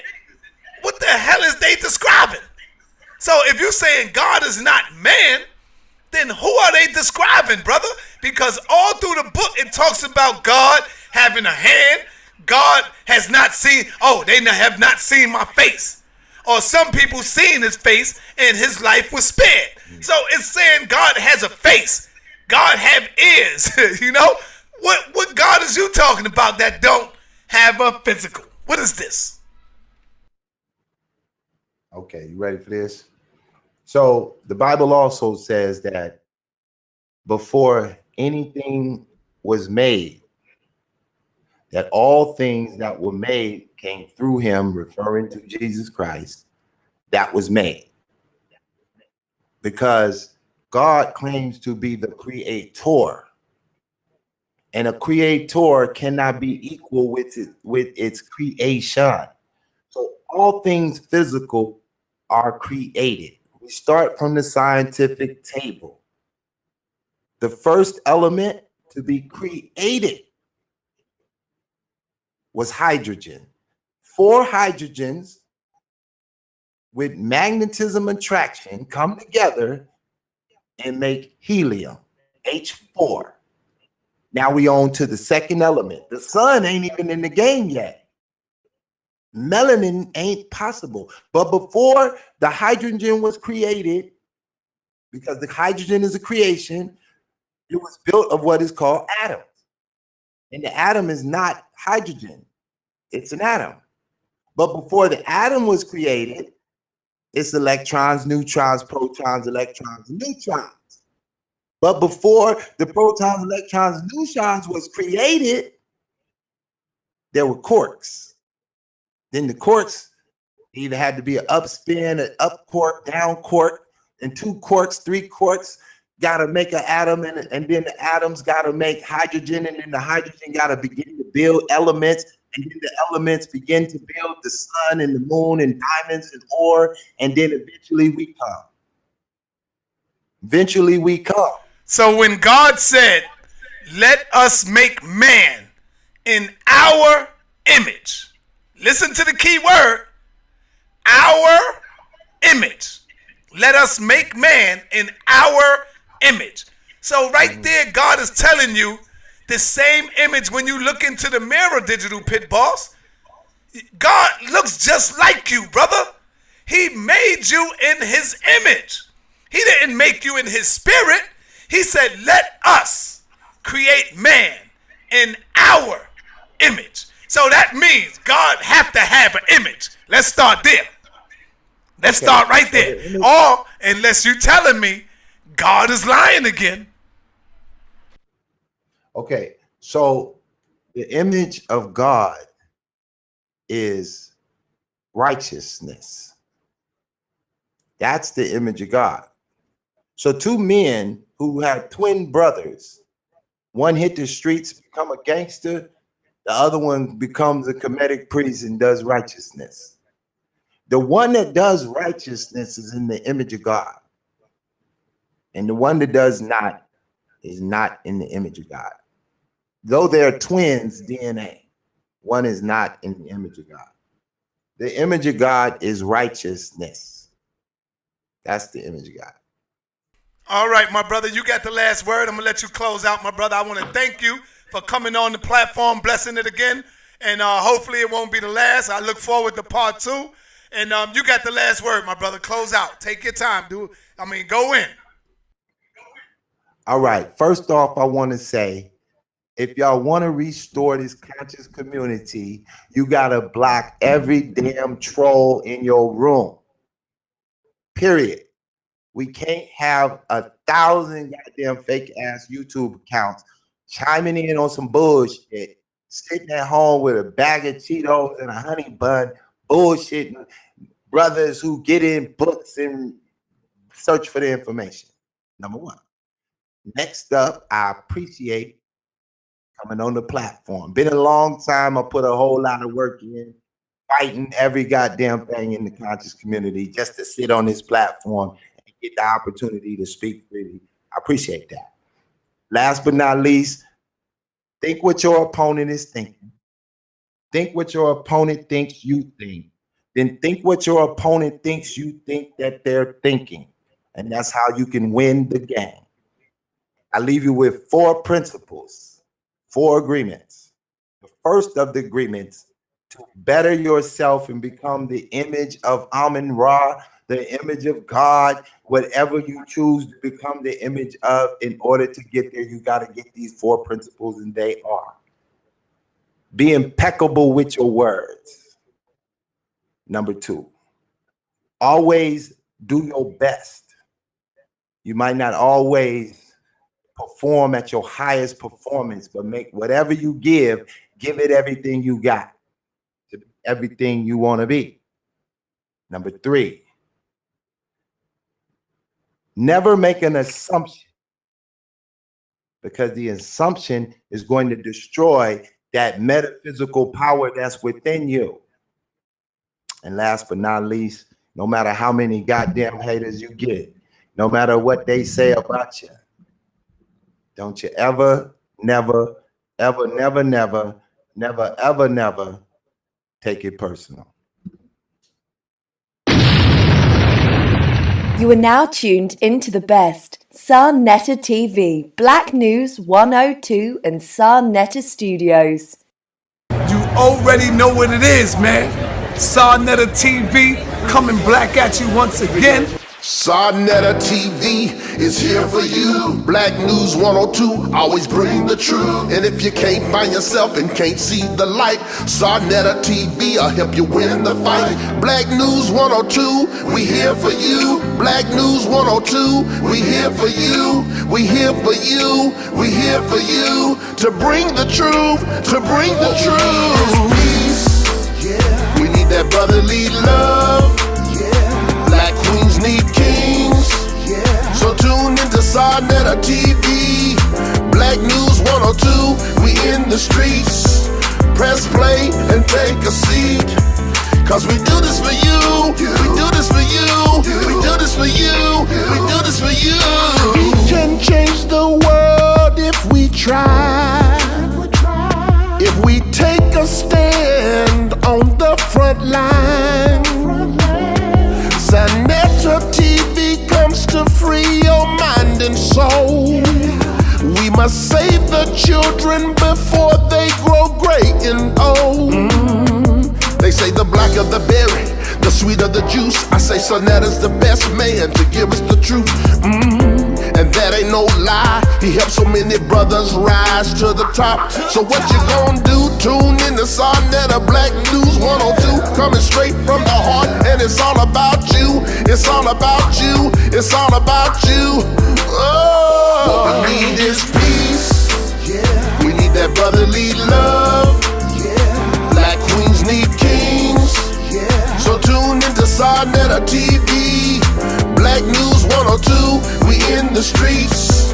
Press play and take a seat. Cause we do this for you, we do this for you, we do this for you, we do this for you. Sarnetta TV and Black News 102 has a dream. It is a dream deeply rooted in the Black or African American dream. This dream is to reach the masses of all melanated people across the globe. In a sense, we have come to receive what is rightfully ours, our place in history, our place in this world, and our right to rise above the oppressor. Although life is dismal, we will continue to bring you stars of spiritual enlightenment and consciousness. Truth forever on the scaffold, wrong forever on the throne. And if that scaffold sways the future behind the dim unknown, stand of God beyond the shadow, keeping watch above his own. How long? Not long, I tell you. Ashe and Ashe, yeah. What we need is peace. Yeah. We need that brotherly love. Yeah. Black queens need kings. Yeah. So tune into Sarnetta TV. Black News 102, we in the streets. Press play and take a seat. Cause we do this for you, we do this for you, we do this for you, we do this for you.